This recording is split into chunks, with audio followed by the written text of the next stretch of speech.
Hi, everybody, and welcome to the FNS Wrestling Podcast, episode 10. I am your host, and along with me is my teenage son, Jackson. Say hello, Jackson. Hi. Welcome back, everybody. We've made it 10 weeks. That's not bad. And It's all right.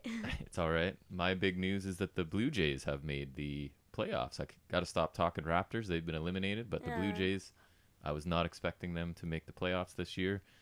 Frankly, I haven't followed too much baseball just because basketball has been on as well. But Toronto has another team in the playoffs. So here's hoping they have a nice long run in the playoffs. I know you care about baseball so much. Go ahead, tell them your favorite baseball story, Blue Jay game story. So, Here, I'll have coffee. I know it's coming. On the same day of Greatest Royal Rumble in 2018, we had to go to a Blue Jays game. So This is how much he wanted to go. And then, so not only did I want to be there, did I not want to be there? Not only was it very boring for me, this fool over here is watching the freaking Raptors game on his phone when we're at a live baseball game. Like, in my honestly, defense, if I went to AEW show, do you think I'd be watching NXT on my phone? No, I wouldn't, because that would be weird and disrespectful. May I defend myself now? No. All right, in my defense. I'm kidding. We bought these tickets through, my wife and I work at the same place. We bought the tickets through our work.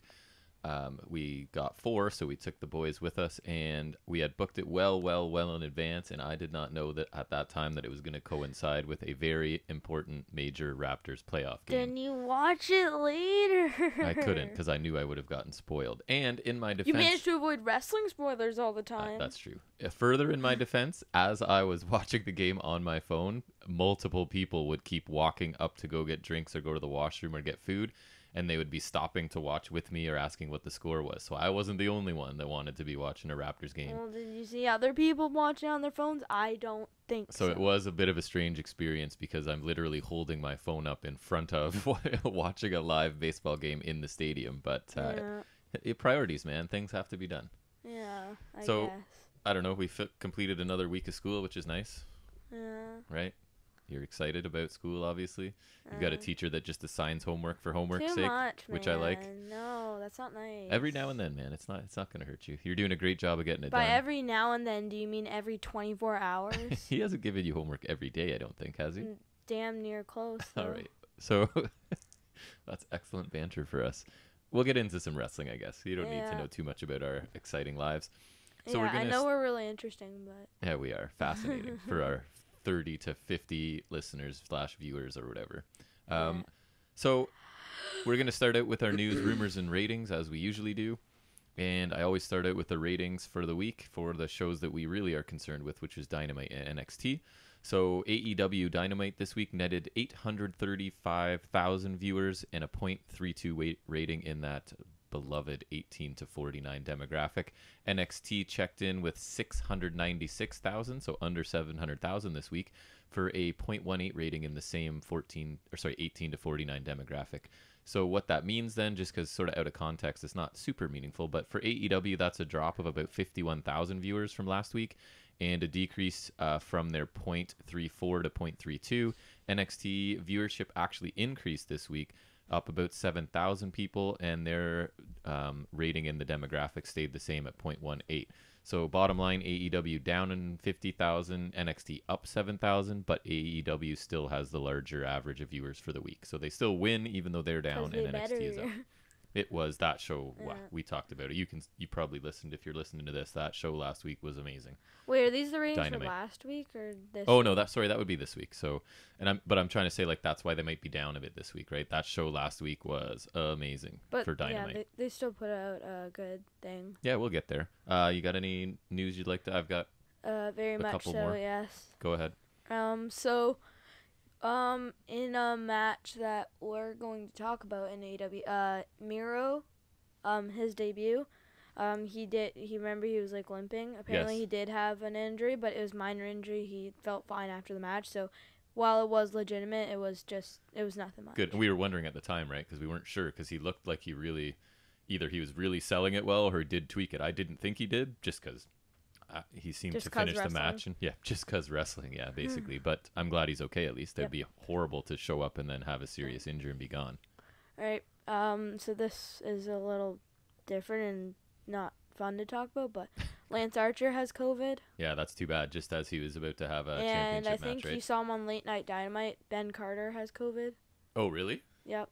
And Chelsea Green from NXT has COVID. That was also something I was going to mention, so I can eliminate that for my news, which is fine. So, more COVID cases, and that's not great. No, I have a related point to that too. So Mike Johnson from PW Insider, who's a pretty reputable news source for wrestling, he's reporting that several sources indicated there was a party hosted by some NXT talent, which led to some asymptomatic spread, right? So people can have COVID without showing symptoms of it and still be carrying it and transfer it to other people. Yep. So it spread among the Performance Center. They actually canceled their classes on Thursday.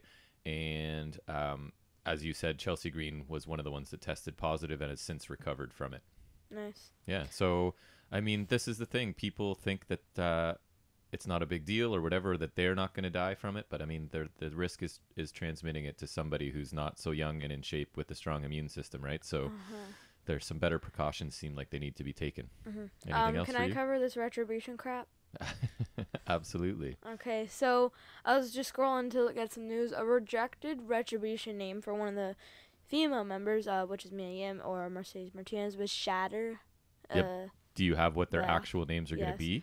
They are. Mia Yim is now called Reckoning. Yes. And Mercedes Martinez is now Retaliation. So. Yay! And then we also Dominic Dijakovic is T-Bar. Right. Dio Madden is Mace, and perhaps the worst of all, Shane Thorne is now Slapjack. Right. That's terrible. I've talked about that I don't usually listen to podcasts about what we review in depth, so AEW or NXT until after, but I do listen to other stuff, and I heard so much hatred for and they this have like these terrible masks. I actually went and looked up like Jack style on the internet, just the clips of Retaliation or Retribution, and it was ridiculous. So their masks look terrible. Sorry, who's Reckoning? Mia Yim? Yes. So she is the personification of Damian Priest's finisher? Yes. Wow, interesting. Oh, yeah. Yeah. Right? The names are ridiculous. The whole... Slapjack, are you kidding me? Well, and the idea that they signed contracts and then they come so out... I actually do have something on that. Okay, so I won't stomp on Retribution got contracts because, in theory, I would assume this is kayfabe, it's cheaper than paying for all the security that Retribution is attacking. Is that what the kayfabe reason is? That's I amazing. doubt that. Well, I mean, it depends on how great their contracts are. So basically, you're setting the precedent of, hey, you want a WWE contract? Just go and vandalize the place for a few weeks. And beat up countless security and then they'll just sign you because it's easier. And then you can make a speech about how anyone getting paid and taking money is, I can't even. It was ridiculous. Mm-hmm. So not a strong angle, not a strong reveal of. There is one still in a mask, right? That we don't know. There's theories that it's Miz or Shane Thorne. No, it is Shane Thorne. Are you positive? Yeah. Do you think they're not going to switch? They're saying Shane Thorne. Which doesn't add He's Slapjack. much. Yeah, I know, but they haven't shown his. He's the only one still wearing a mask that you can't really see who it is for sure. Yeah, so they're wondering whether they're going to... I think it's Shane Thorne because the rest of them are NXTs. But there's theories is maybe they won't leave that same guy under there. It's like a Miz body double. I've heard people promise me that it's the Miz leading this, which I don't think fits because it's an NXT. Anyways, who cares? And my last one, at least, is Road Warrior Animal has passed away, unfortunately. Joe Laurinaitis. Yes. And you asked me if I liked the Road Warriors, and honestly, they were, as a young person, right? So I started watching wrestling, in like 83 or 84, maybe somewhere around there, mid to late 80s. Before WrestleMania, so that's how old he is. They were monsters at that point, right? So they were just larger than life. They were pretty cool to see as a kid when you're still kind of like, is it fake, is it real sort of thing, and you just see these massive, terrifying guys. Yeah, and then they had a bit of a run in WWE, and then they came back, and then they were in the 90s for a bit that year, and then they're LOD 2000, and then they had that match against RVD and Kane, and then Hawk died, and then Animal's back with Heidenreich. Or in the Attitude Era, there's draws. They tried hard because that was Heidenreich, are you kidding me? Such a historic gimmick that they tried to just shoehorn other people in there, right? Their finisher. Animal had like a heel solo run. Their finisher was one of the all-time dangerous finishers. Yeah.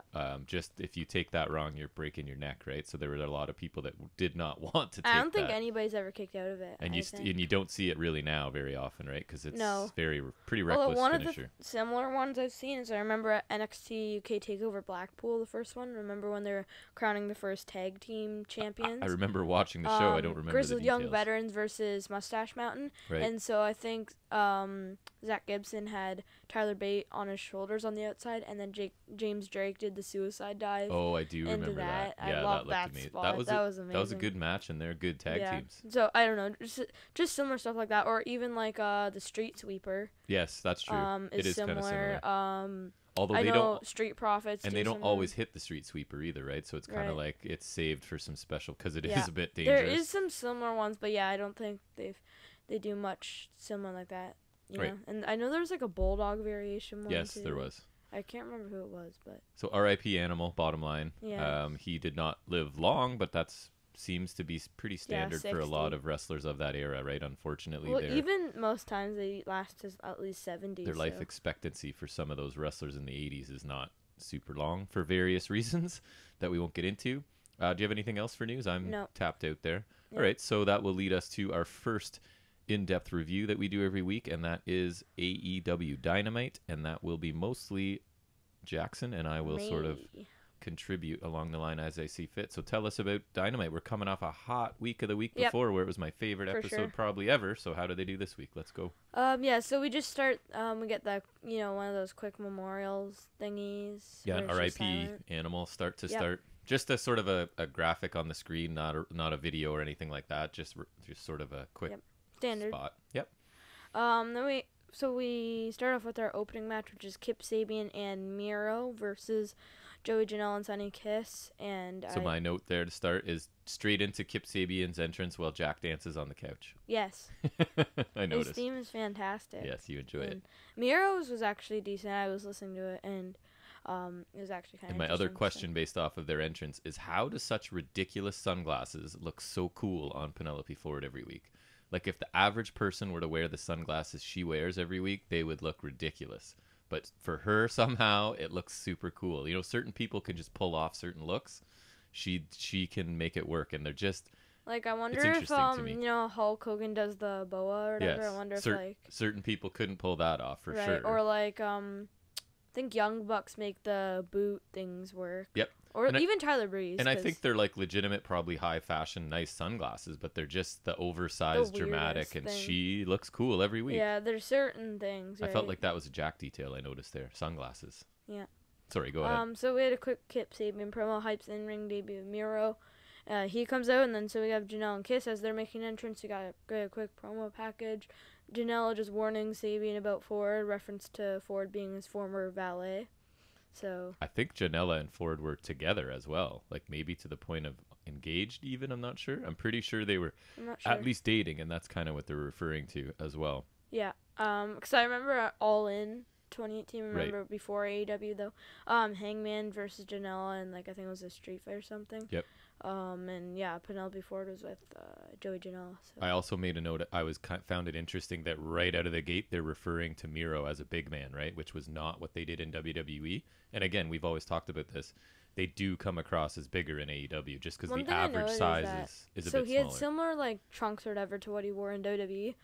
Now he's wearing kick pads, which looked fine, but I think he needed knee pads just to make it look a little better. Looks to be in pretty great shape. I mean, they're sort of presenting him as a big man. Sorry, go ahead. So Sabian versus Sonny Kiss to start. Kiss takes control with arm drags. Janela tags in. Miro tags in, but Kip tags in before Miro does anything. Kiss tags back in. Arm attacks by Janela and Kiss, kind of tagging in and out. Janela back in, and then Kiss is back in. And then standing moonsault by Kiss. Miro cheap shot. Excalibur makes a reference to Twitch. How since they're teaming for the first time, they might have a lot of chemistry. So because they're both on Twitch, I guess. So I made a little note here. Pardon my language. It's about as salty a language as we'll get on this. We'll try to keep a family-friendly podcast, but I think Sabian and Miro, their gimmick is they're the stereotypical streamer douchebag sort of thing. I think is where they're going, which I honestly think Kip Sabian could pull off really well.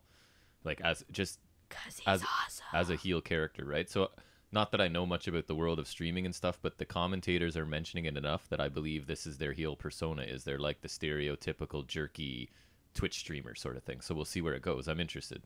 Yep. Something that you could see, I guess, in real life. So it's just kind of translating it to the wrestling world. And subtly playing off the whole WWE issue, right, of not wanting their people to do it under their sort of a reference to that too, I guess. Miro tags in and counters Janela's crossbody with a slam. Tags in Sabian. Kiss is also legal now. And hammer throw by Sabian sends him in the corner. Gut wrench suplex by Miro after he tags back in. And another gut wrench suplex toss. Uppercut for 2 by Miro. Body slam by Miro. Kip tags in and hits Tope Atomico on Kiss. Arm hold on Kiss by Sabian. Janela hot tag, but Miro distracted the ref, so the tag did not count, and Miro tags back in. Corner body blow by Miro, and he's choking Kiss on the middle rope. Miro looking strong so far, I noted. They did a good job throughout the match, making him look strong.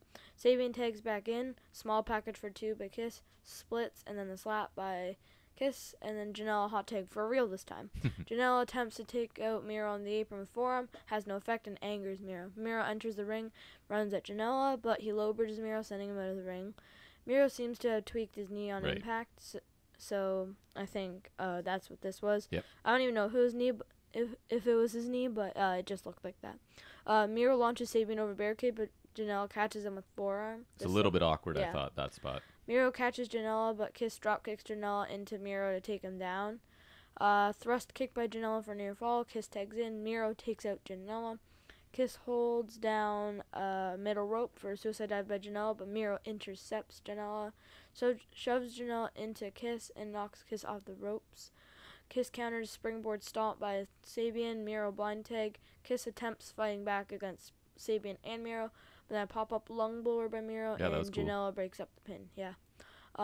Throws Janela into weird apron slam by Sabian. Yeah, I had sloppy toss to apron suplex, question mark. Machka kick by Miro, and Miro taps out, I think it was Kiss? Yeah, yes. I think it was Kiss, with the Accolade, which is the camel clutch, but it was called the Accolade when he was Rusev, so I do like the Machka kick into the camel clutch. He makes the camel clutch look good. Like, he looks like he's actually hurting people with it, so I don't mind it. What'd you think of the match overall? I thought it was good. I like to see Kip Sabian in action, and yeah, because he's good. And then they also did a good job of making Miro look strong in his debut. I wonder if these guys will be a tag team or like maybe to start. I still think it's going to be a quick Shawn Michaels Diesel get away from. Maybe not. For your sake, I hope they're using it to elevate Sabian and not to have a quick turn by. We'll see. Yes, I'm comparing Kip Sabian to Shawn Michaels. I didn't love this match. I thought Sunny Kiss looked way better last week. It was a decent match. Yeah. There was a couple sloppy spots, and I just thought, like, compared to most Dynamite openers, it was probably below average. Yeah, I think there's better choices for an opener, but I think it was fine. Miro looked pretty good and had some nice power spots, but there was also a couple sloppy spots mixed in there. But so not a bad match, but not up to the standards of openers for Dynamite, in my opinion. Fair enough, I guess. Yep. Yeah, because there has been better openers. They do set a high standard, so... They do. I thought, well, we'll get to, but I kind of thought this show it was a bit slower in ring stuff, which is not necessarily always bad, but there wasn't any super fast. Anyways, we'll get to it. Keep going. Yeah. But yeah, it was a good opener, just not quite to the standard of what they've done before, but like I said, they do have a pretty high standard for their openers. And I'm not saying it was a bad match, just not a normal opener that they would use. Eddie Kingston walks out, cuts a promo, tells them to keep the hard camera on him, kind of breaking the fourth wall there. Talks about his title shot tonight, says he never lost the Battle Royal, so he earned the match. Says he and Mox used to be the same, but Mox got soft after going to Land of Sports Entertainment, aka AOWB. Mm-hmm. Says Mox sold his soul to the devil. Right. Calls Mox out for a face-to-face.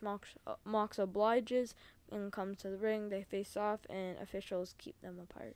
Just kind of setting up the match. Considering they had to like throw this together, right, because of Archer being I think they're supposed to be the tag match, right? Yeah, and it was kind of interesting that the whole, because we've been wondering, he's just been mentioning this, I've never been eliminated, I wasn't eliminated from the Battle Royal, go look it up.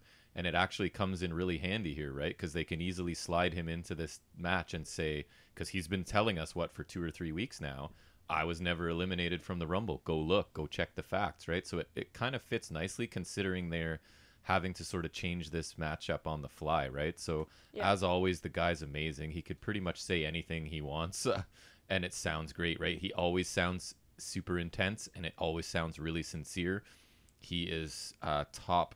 He's a master on the mic, honestly. I just wish his appearance and in-ring work were matched his mic ability, because he would be a top-level star for sure. But yes, this was a nice little promo. Yeah, the match later on, I feel like it should have been a no DQ match, just based on the way both of these guys work. I think it would have benefited them greatly. Maybe they can build. I don't know if they need to do another match, like when Archer's back, or when, like, so maybe they can sort of keep that in their back pocket if they need to have another one. Yeah, I would just really like to see like them just have like a all-out, just a war of a match. They would both be willing to, for sure. Yeah. Yep. I just think it would be really good. I think it would have benefited them, but we'll talk about that match later on. Yep. Next we have Hangman Page versus Evil Uno. Kenny Omega on commentary again, and they tell us that this was offered to Kenny as a tag match versus Grayson and Uno, but Kenny opted not to. And they mentioned that last week as well with the whatever match it was. SCU. And it's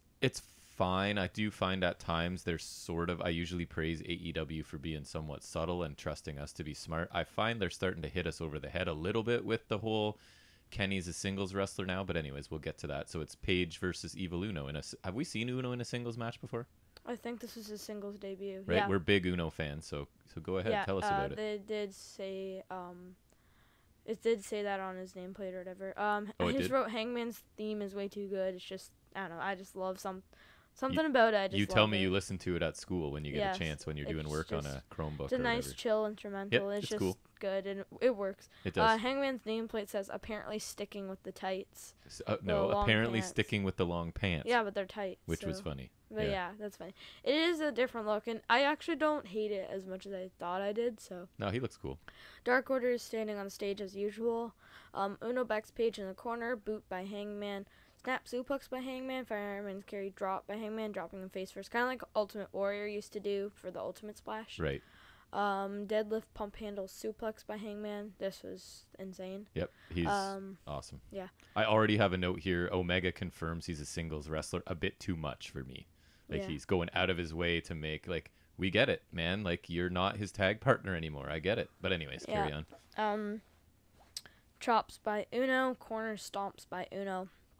Hangman I wrote send instead of sent, so Hangman sent Uno to apron and hits the springboard clothesline. Slingshot plancha to the outside by Hangman. Uno holds the ref in front of him in the corner to kind of avoid, and then holds Hangman's boot, gives it to the ref, and falls with the neck breaker. So then Kenny Omega's kind of like teasing that the ref is like helping Uno. And at one point, Uno uses the ref as a shield, and one of the commentators said, "I've never seen that before." And I put, "Really? You guys have been commentators for 30 years since the freaking Attitude Era, and you've never seen any?" Anyways, especially when Tony Schiavone, I think he said it right. Evil Uno is the first wrestler ever to pull the ref in front of him as a shield. Apparently, when I know they did a lot of screwy finishes in WCW. They sure did. So I would find it hard to believe that he didn't see anything remotely like that, in his whole life. Right. Like, it just seems, it's weird. And JR, I'm sure in the Attitude Era, it's like so much. And even he was a commentator for a while after the Attitude Era too. So I just think they were looking for something to say and didn't really think it through. Probably, I just kind of picked up on it. Yeah. Hangman sent to stage and Dark Order walk up. Uno sends Dark Order backstage. Conversation briefly with Cabana, but Cabana eventually heads back as well. Hangman drops Uno on apron, kind of a back drop thing. Back suplex drop, I guess. Yep. Yeah. Follow-away slam, followed by running shooting star for 2 by Hangman. Again, strength, always looks athleticism. amazing. 2 corner clotheslines by Hangman, and then Uno catches him when he's running for a third with a pump kick. Top rope flip senton by Uno. Looked really nice. Reminiscent of a swanton. Yep. Clothesline stalemate. Hangman takes Uno down with a lariat at least. I don't know why I wrote at least. I think I meant to write at last. So you need to talk your notes out. It's fine. Just keep going. Uno counters shooting star, by getting knees up. Ref drops Uno's boot after catching it, and then Kenny's like, why didn't he hold that one? Right. You know. Yep. So kind of interesting. I wonder if they'll actually turn this into a story where the ref is like on Dark Order's side. But they could have a ref in their pocket. Yeah. Like old NWO style. Yeah. Or remember Impact? Johnny Bravo was a referee. God, I forgot he was a referee way back. Yeah, that's right. Yeah. Yep. Pop-up powerbomb for a near fall. Boo Hangman. Again, a typo. I don't know. I just like to say it because I'm weird. Buckshot Can lariat for the pin by Hangman, and Hangman Page wins the match. So what did you think? Thought it was decent to build up Hangman again. I thought it was good. I think last week's was better. I'm impressed with Uno's ability to sell and convey emotion when he's wearing a complete mask. Like, if you think about it, that's a skill I don't think a ton of people would probably have. Your face is... You really got to have good body language. He really does. I thought I liked the match. It wasn't the fast-paced AEW style match I've come accustomed to, but Uno's a strong performer. I thought he did a good job. I enjoyed this match, and I'm kind of noticing that Hangman seems to be able to work with anyone, right? Yeah. Which is another reason this guy's going to be around forever. He can do it all. I know Jericho was a recognizable name, but how is he not the first champion? I actually thought he should have been, but in hindsight, I think Jericho was definitely the right move. He was great. Just because, and also he's got that, he's recognizable to like marginal or like casual wrestling fans, right? Where Hangman, you've got to be a little more hardcore to know who he is. But the guy's amazing. He's going to be a centerpiece of this company. I'd love to see Hangman versus Omega for the title. So I enjoyed this match despite it not being, super fast paced and with lots of amazing stuff. But it was a really well worked match by both of them. I thought they looked good together. Yeah. Yeah, it was good, and I enjoyed it. Sorry, I yawned. It's okay. We're doing this early this morning. We're trying to get out for your brother's birthday day of whatever we're doing. So we're recording a bit early today, so it should be up early. And yeah. Sorry, I was going to say something, but whatever. Tony talks to Matt Jackson? Yep. Matt Jackson interview. He's at the Young Bucks store, knocks on the door, just gets Matt Jackson. Matt laughs at Tony for flinching. Right. Because I guess talks about super kicking interviewer and ref, says they shouldn't have. Says people should sympathize for the Bucks after all their losses, both professionally and personally, which, heel logic. Mm-hmm. I guess. Tony asks multiple questions regarding FTR, and Matt kind of rejects both. He doesn't want to talk about anything FTR. It seems. Asks for Tony's phone and smashes it against the wall multiple times and gives Tony cash for a new one. Right, so it's another quick segment to show the Bucks are basically entitled jerks who just buy their way out of trouble, right? They just do what they want, throw money at people, and walk away. So I'm fine with it. It's really quick. It's a pretty consistent message. The Young Bucks healed like they used to be, but with a new twist now that they're AEW execs. And a new twist because now they're like, in theory, should be older, more mature professional wrestlers, right? Before it was like they're these young, brash, cocky kids, and now it's like they're more mature and whatever, and they're still doing it. Yeah. Now they've got it's almost worse. Now they've got the money to just sort of maybe behave the way they've always wanted to, right? Because early on they wouldn't have had the money to maybe this is their master plan. They were acting like cocky jerks, and then they were like, wait, what if we pretend to stop acting like this? Make tons of money, then get an executive position in a thriving new company to get a lot of money so that when we come back to this so that we can buy our way out of every problem. Could be. That's a long con. But I'm enjoying these little segments, right? It is continuing to build them as just this jerky, cocky, entitled, wealthy tag team. Yeah, I think it's like after Hangman turned on them, it's like the Elite sort of dissolved, and it's just like they're just like, screw it now. Yep. I'm enjoying these little bits, so they can keep doing them for a while. Yeah, I'm interested to see them maybe face some like Jurassic Express or like Best Friends. Yeah, now that they're kind of working heel, they could get in there with a bunch of face tag teams. Yes, sir.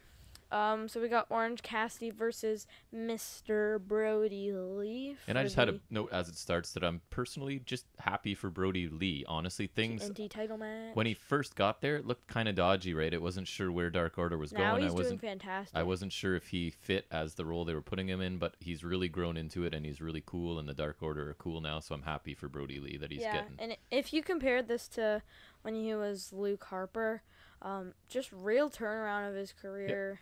Good for him, because I think he was always underappreciated in WWE.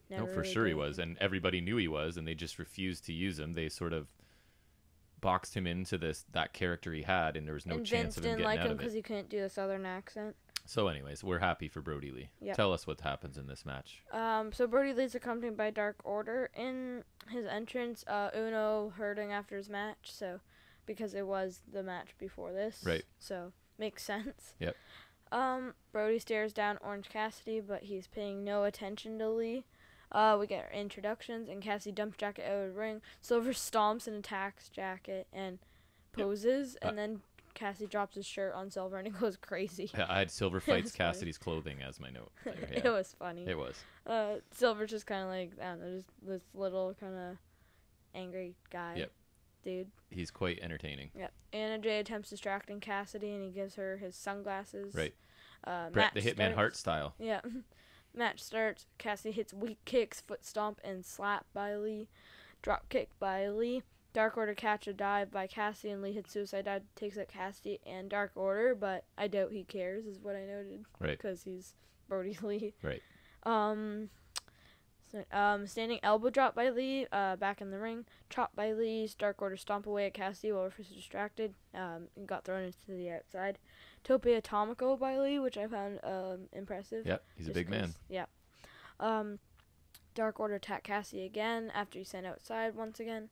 Black Hole Slam by Lee. They call it the Boss Man Slam because I think that's what was his finisher, but yeah, but the Black Hole's different. The Black Hole's more of a spinning. The Boss Man Slam, he just kind of, it was like a sidewalk slam. To me, this is more of a Black Hole Slam because it's a little more violent and a little more spinning motion on it, right? So yeah. I agree with you. I also like the name better. I agree with you, not them. Nice. Yeah. Back from commercial break, and Lee straps her down. Why I noted that, I don't know. I just find it interesting wearing a singlet, and then you go like, it's like they're fired up, or like they're in the match, you're just like, her. And I like the half and half he rah. delivers here. That looked awesome. 2 half and half suplexes by Lee. I just think the straps is just a nice look, because like, if your face paint's getting chipped through a match, it's just like, looks battle worn. I thought Kurt Angle always did it. I thought the second half and half had a pretty awkward landing. It looked pretty painful. Yeah. Lee sets up Cassidy for a discus lariat, but Cassidy collapses, and then he does it again. Right. Lee misses a boot, and Cassidy nearly wins with a roll-up. It's one of those, is Cassidy like super injured and can't stand up, or is it a combination of just his laziness and lack of desire to stand, right? But it works. He just sort of falls straight down and misses a couple strikes there. It was kind of funny. Elbow suicide dives by Cassidy, kind of does a suicide dive, but then like hits the forearm at the end. I feel like Samoa Joe, when he did his suicide dives, he did a similar thing. And this is where I have the note of the Dark Order were Scooby-Doo villains outside. Is that where that...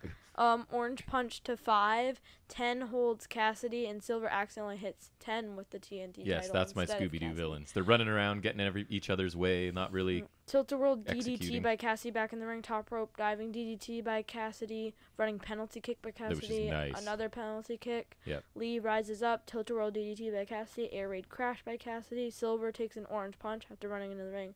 Then Lee hits a powerbomb and discus clothesline. Brody Lee retains the TNT championship. So what do you think? I like the match. Cassidy's offense looked believable. I think the right person won decisively. I know there was a bit of a distraction finish, so that leaves the door open. I did like it, though. And I think it's time to cool Orange Cassidy off a bit.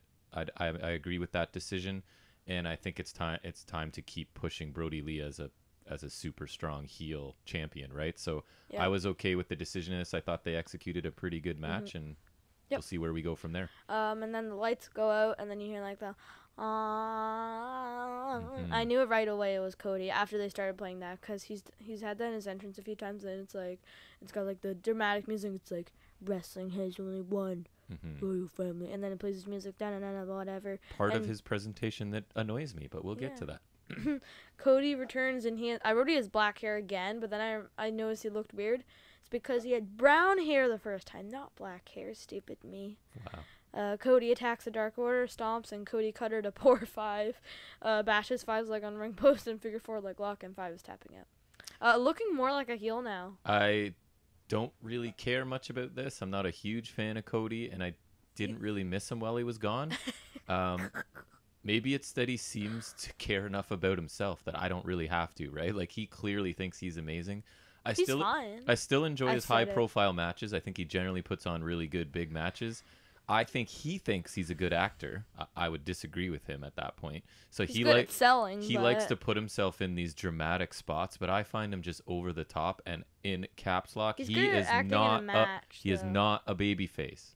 Like, he's never been a baby face in AEW. I don't care what they try and tell you. Yep. The man is a heel. I think anyways, the black hair looks really weird to me because it just looks so unauthentic. It looks like really like he dyed his hair real bad. He's back. I just wish I cared more. I don't know. There's something about Cody I'm missing. So the thing about the blonde hair that he had for a while, right, was I didn't really like at first, but then if you think about it, it grew on me. I actually kind of liked it.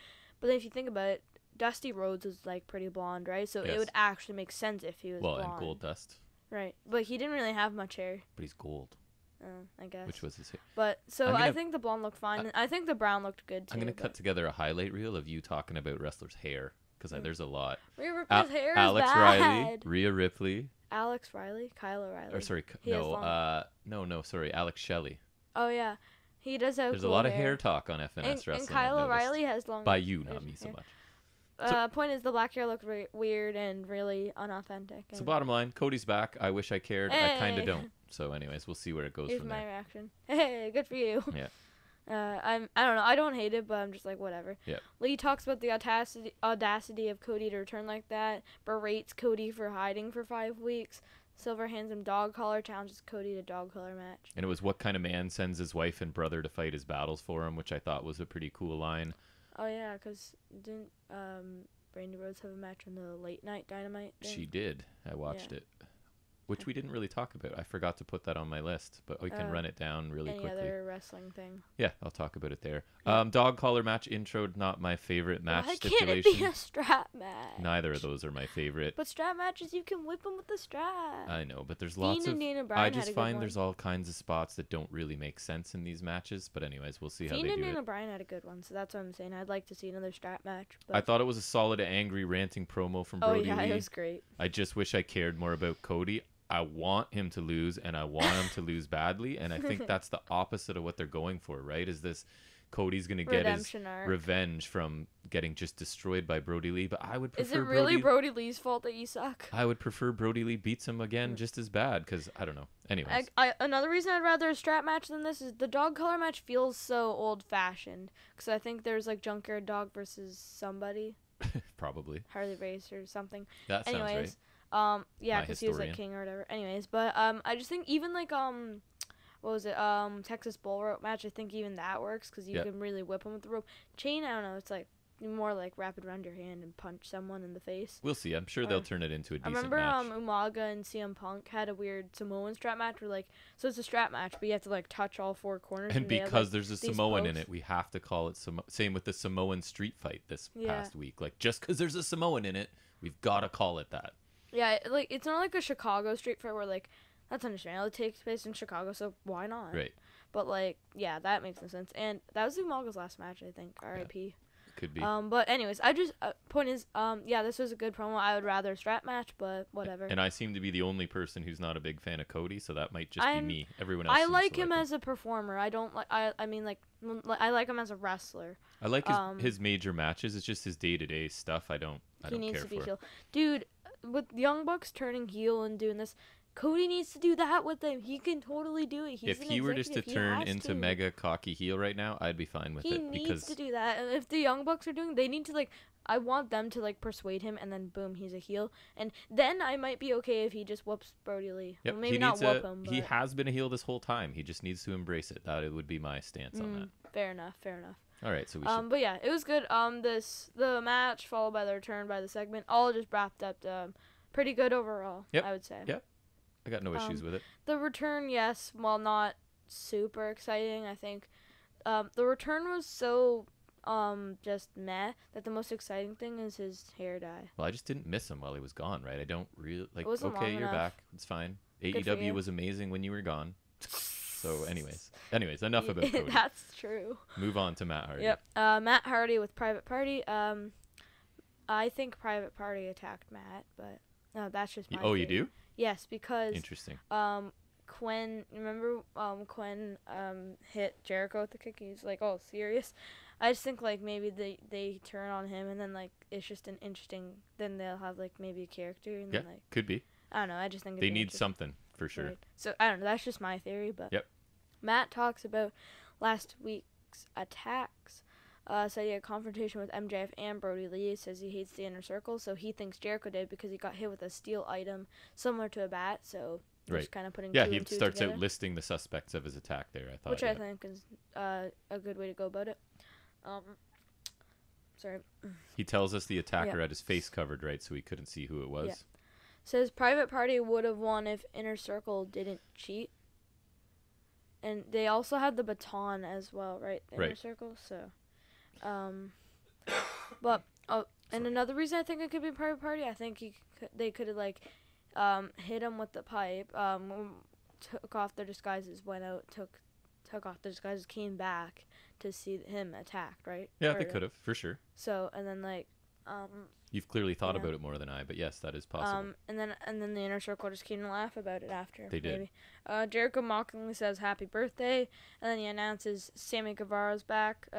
Another return that I don't really care about, just because he was only gone since like All Out, so less than Cody.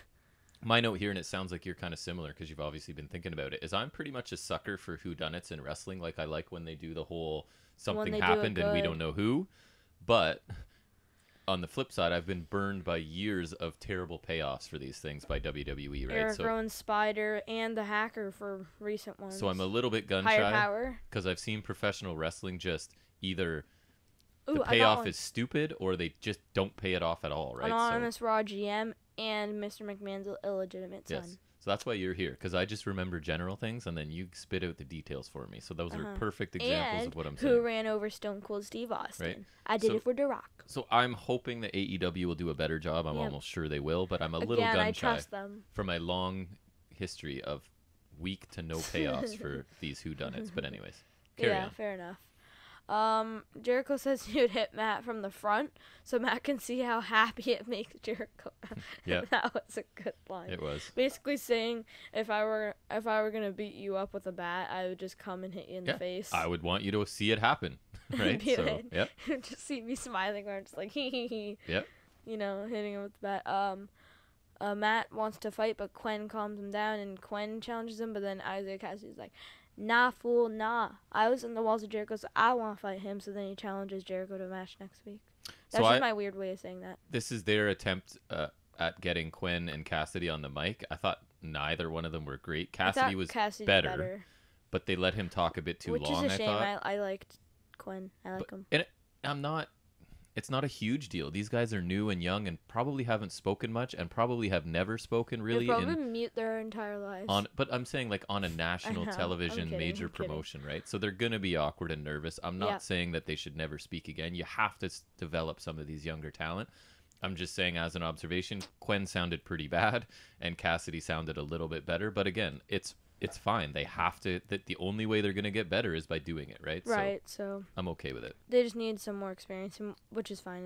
It's something you can work on. So they're trying to develop them further. They just didn't sound great to me here, but that doesn't mean we're giving up on them. Yep.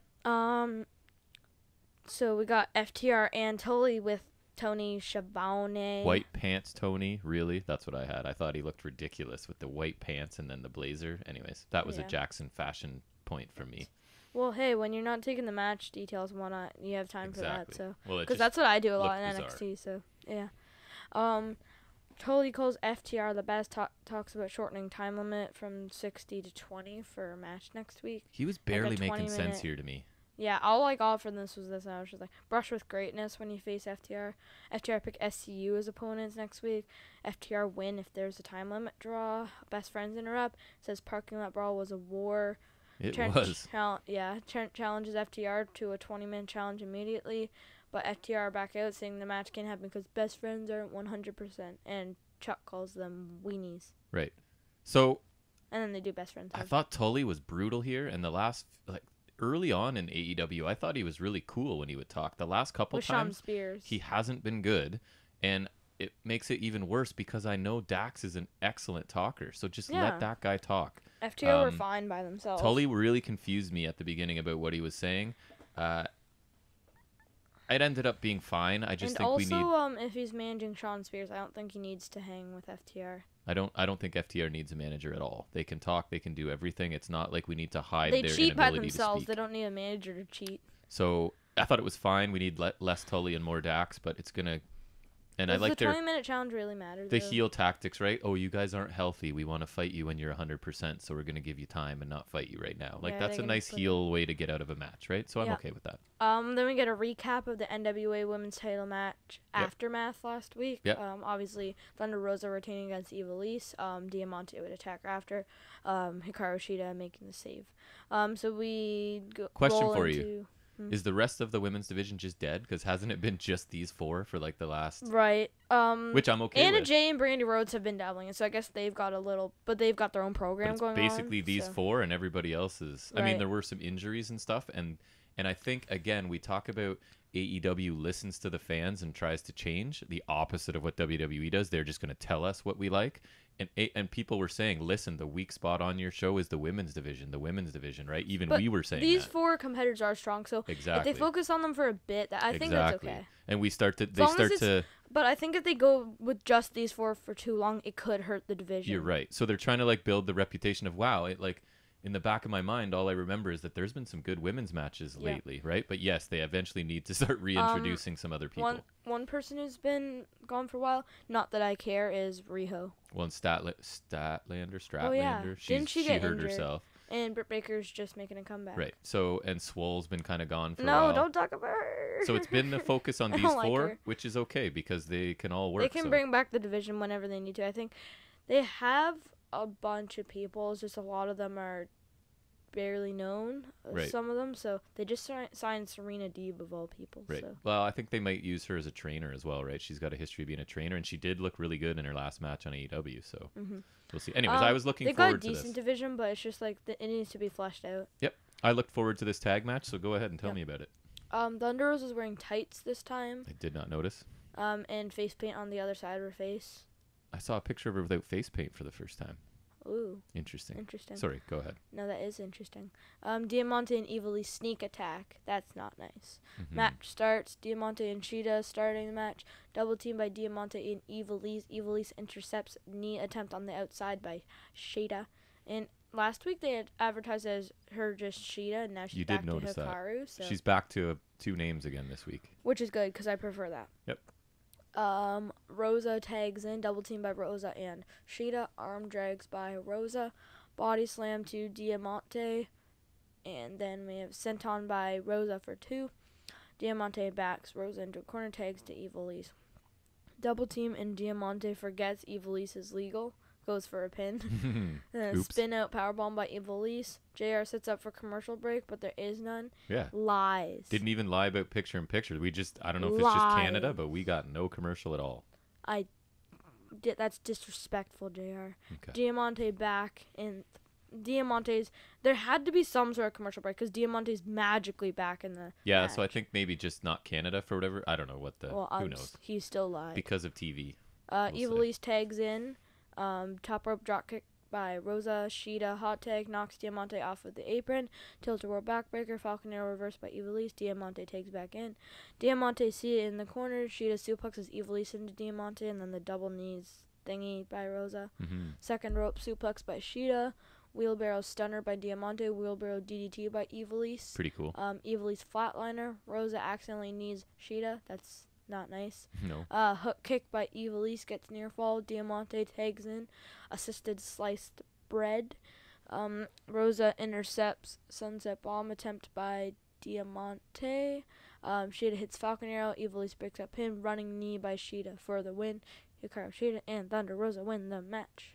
I enjoyed this match. I didn't think it was good. I didn't think it was amazing, but I thought it was a very good. Yeah, it wasn't a barn burner, but it wasn't like terrible either. And a lot better than, as we said, some of their previous women's, not these four, but just previous women's matches in the company. Yeah. And I just again pointed out the division doesn't really seem to exist outside of these four right now. But again, we're just building. But it could just be temporary. Build the reputation, right? They've had good matches a few weeks in a row now, so hopefully they can. That division can get a reputation for having some strong workers in it. Yep. We got a Chris Jericho interview, says he respects Isaiah Cassidy for having guts to challenge him, and Cassidy will one day be a star in AEW, putting putting him over again. Yep. Then MJF comes and says how Cassidy was so disrespectful. Jericho says that means a lot coming from the uncrowned champ. MJF says that means a lot coming from Jericho. And both tell each other that they're great, and then they ask simultaneously, "Why'd you call me a loser?" You just went so fast there. I missed some of that. What did you just say? They both tell each other that they're great, and then they reference the last week right. simultaneously, "Why'd you call me a loser?" And then MJ said he called limo drivers losers. Right. Because I forgot, but like because he's a rich boy. Well, no, because didn't both of their limos like almost drive into each other in the parking lot? And I don't know, there was something involved. Jericho says he called Tony a loser, and then they laugh at Tony, and then they both walk away again. Again, just these guys are funny. I remember like the one segment they had like last year where it was like they were in the same ring, and then there's like, do you want to join the inner circle? And it's like, do you want me to join the inner circle? Right. And then like, remember when Jericho and Owens did the same thing? They're like, we thought they were fighting, and then they're like, well, I think we know who messed up. Roman Reigns! Yeah. And then they did that with John Moxley, I think it was, right? So, no, it was Cody. It was Cody, because I think Jericho would have been feuding with Cody. You would know more than I. So one thing I thought we have to point out here. But I think they're just funny together. And this explains why WWE doesn't allow this. So all of this time, you're saying Cassidy, I had in brackets not Orange, right? Because we have two Cassidys. And we're not talking about Orange Cassidy. That's why I said Isaiah Cassidy. I didn't note that, but I tried to make So you can see why WWE like doesn't like when people have similar names, because it could be confusing for some people. I agree. Both of these guys are amazing characters, and I feel like you could just, if you're writing, they're hilarious. If you're writing this show, you could just say, hey, you guys are getting 5 minutes together. Go figure it out yourself, right? You could give them no direction. You could totally do that. And they'll come out with something cool. I guarantee you that could be what happened, honestly. If somebody told me that's what happens for their segments, I would believe them. You just say, you guys figure it out. Give them like 10 minutes to figure it out. They'll figure something entertaining. I would believe that if that's what happens. Chris Jericho versus Isaiah Cassidy next week. Britt Baker returns to action next week. Thank you. Nice. FTR versus SCU next week. Both the abbreviations. Battle of the abbreviations. Battle of the, what do you call those? Where like they stand for something. Acronyms? Yeah. Battle of the acronyms. Right. Ricky Starks versus Darby Allin next week, which is also nice. And John Moxley next week. And they're going to be like, will he have the title or not? It's strange. I just want to see Ricky Starks spear people now. His spear is so good. Anyways. Yeah. We'll talk about that later. We got our main event. Wink. And we also have Jericho 30 years celebration on the anniversary show, I think. Right. Good for him. Yep. John Moxley, because I think that's like Undertaker level time in wrestling. Yeah. Because Undertaker, debuted in 90, I think, 1990. And just to pat myself on the back, Chris Jericho was my favorite wrestler before anyone knew who he was, basically. He was just this young, cocky heel in WCW, and even just the stuff he would yell to the fans on the way to the ring. When you were watching him in WCW, did you think you'd see him in 2020? I didn't. And I didn't think he was going to be a big star in WWE because he wasn't quite big enough, right, for WWE. So, but he's just one of those guys. His talent is undeniable. So the fact that he's reinvented himself so many times, and that's why he's still successful. He's amazing. So I was entry level Jericho fan, just so we're clear. Nice. Always loved him. The fact that he's Canadian obviously helped too. But anyways, go ahead. So next we have John Moxley versus Eddie Kingston, AEW World Championship match. So we start with the... Sorry, my first note is too bad Kingston doesn't have a better look. It shouldn't matter, but it will, because he's just an out-of-shape guy with a pot belly, right? But says the Kevin Owens fan. At some point, that's going to like max out. I'm not saying it should, but it may limit his ascension. But anyways, says the Kevin Owens fan. But then he makes up for it with those chops, though. Holy cow. Oh, man. Watch out, Walter. Go ahead. Greco-Roman knuckle lock and a stalemate, shoving and slap exchange, and then chop exchange. These guys just beat the hell out of each other right away. It's clearly, they made some agreement. I told you while we were watching it, like, just work stiff, just hit me really hard. There's a match that people talk about. I think it's William Regal and I think Finlay. Yes. In WCW. Yes, go watch that, people. Yeah. They just work. I think there had to be some agreement. You don't just hit people like that. And these guys are fine with that style, right? So they probably. For those of you who don't know. Wrestling's fake, yes, but chops, they really do hit each other. That's why their chests get red. They hit each other real hard. And a lot of times, they're really slapping each other. Some of the times, to the point where, like, I wouldn't want to wrestle Walter. Some of the times, they're really forearming each other. Just they try and get it in the traps, right? Like, not actually, it looks like it's in their chin, but it's actually sort of in their trap muscles there. So there are some strikes that are real. It's just the other guy going, yeah, go ahead. I can take it, right? You're not going to injure me by chopping my chest, so hit me as hard as you want. Both go to the outside. Mox in the timekeeper's area. Running knee by Mox. Suicide dive by Mox. Suplex on the outside. Knees to face by Mox, followed by a pile driver, which, I don't know, for some reason, I feel like he doesn't do that a lot. He doesn't. Well, he wasn't allowed in WWE forever, so. I know, but even just now, I think it would be a good thing to just regularly use in his moveset. I think it works for him. But Kingston gets a rope break with his foot. Corner elbows by Mox is countered into a powerbomb by Kingston. Chop exchange again. German release suplex by Mox. 2 back suplexes by Kingston and corner chops by Kingston. I like the way he does it. It's like, instead of going like that sweet motion, it goes like, whoop, it's like his arm. It's like, boom, boom, boom. And it sounds crazy. It's just super loud. He kind of like, instead of like when he chops his arm going through on the motion, he just like, after he hits him, he stops and he just goes like boom, boom, Yep. So the way he does it, it's real nice. Slap by Mox. Mox ducks the spinning back fist, which is Kingston's finisher. Yeah. Interesting. Bulldog choke by Mox and Kingston passes out. Again, there's like, Kingston's the tough guy who won't tap. Right. Mox retains the AEW title. I thought this was good. Did you mention Allen coming out? That's after. Oh, sorry. Oh yeah, Captain's Hook for the win. That's right. Which was what what's his face's finisher? Kendrick? Yeah. Remember? He might be the first heel you actually liked. I think. Remember you were Captain Babyface for a very long time and he was Captain one of the first Babyface. You were just like, wow, he's cool, and I'm like, all right, here we go. He's on the heel bandwagon. And then Neville turned heel and I was like and then the Usos turned heel and I was like, another thing on this podcast I've noticed is anytime Pac or Neville comes up, I'm just like, oh, please bring him back. Like, I am so excited if that guy returns to AEW. He is the best. Anyways, sorry. What happened after the match? I can't wait for his figure. And then Lucha Bros attacked Mox. Will Hobbs make the save. Right. A double super kick to Hobbs. He gets wrecked. Darby Allin attacks the skateboard, hitting people and stuff. Yep. And Ricky Starks, this will make you happy. Hits the nasty spear on Darby Allin. I had Starks cuts Allin in half, and I think as I was typing it, that's what the announcer said too. Yeah, and then he hits his finisher after. It's some weird name that I don't bother to write down. Yep. Heels lay out Mox and friends is my final note. There. My note is lots of dudes in the ring to end the show. It was kind of like, I remember when AEW was starting there's like that big brawl with the Elite, and then like Jericho and Prime Power. That's when Hager debuted. Yes. There's just like that big brawl. I remember thinking it was so random, and then seeing like their circle turned up. I was just like, huh. And then I remember seeing the Inner Circle's name at first. I was just like, that is a genius name. Yeah, it's not bad. It's just because it's like an actual like a term, so it works. Well, and it puts Jericho as like the main man of that, right? And then this is his Inner Circle, so clearly he's the head of this faction. Yeah. Great show though. I thought this was not a technical masterpiece, this main event, but it was a hard-hitting match, and I don't think it was a terrible choice either. No, considering they had to throw it together because of an illness to I thought you really gotta. They did a good job. You really gotta keep that in mind when you watch this match. Yes, but it was good. Yeah, I liked it too. So sorry, like I said, the way Kingston does his chops. What were you saying about the show overall? I thought it was pretty good. The opener, while not as good as some other ones, but it was good because it got Miro off to a strong start and made Sabian look good too. So I had overall not their strongest show, especially compared to last week. Right, they sort of hurt compared to their own product from last week for me.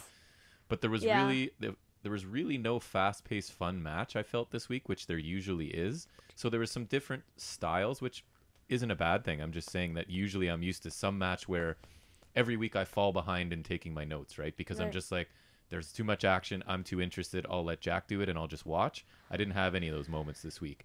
But there was at least a couple good matches still. Yeah, nothing bad. It wasn't bad. It went by quickly. It wasn't a chore to watch because you'll talk about sometimes NXT feels like a chore.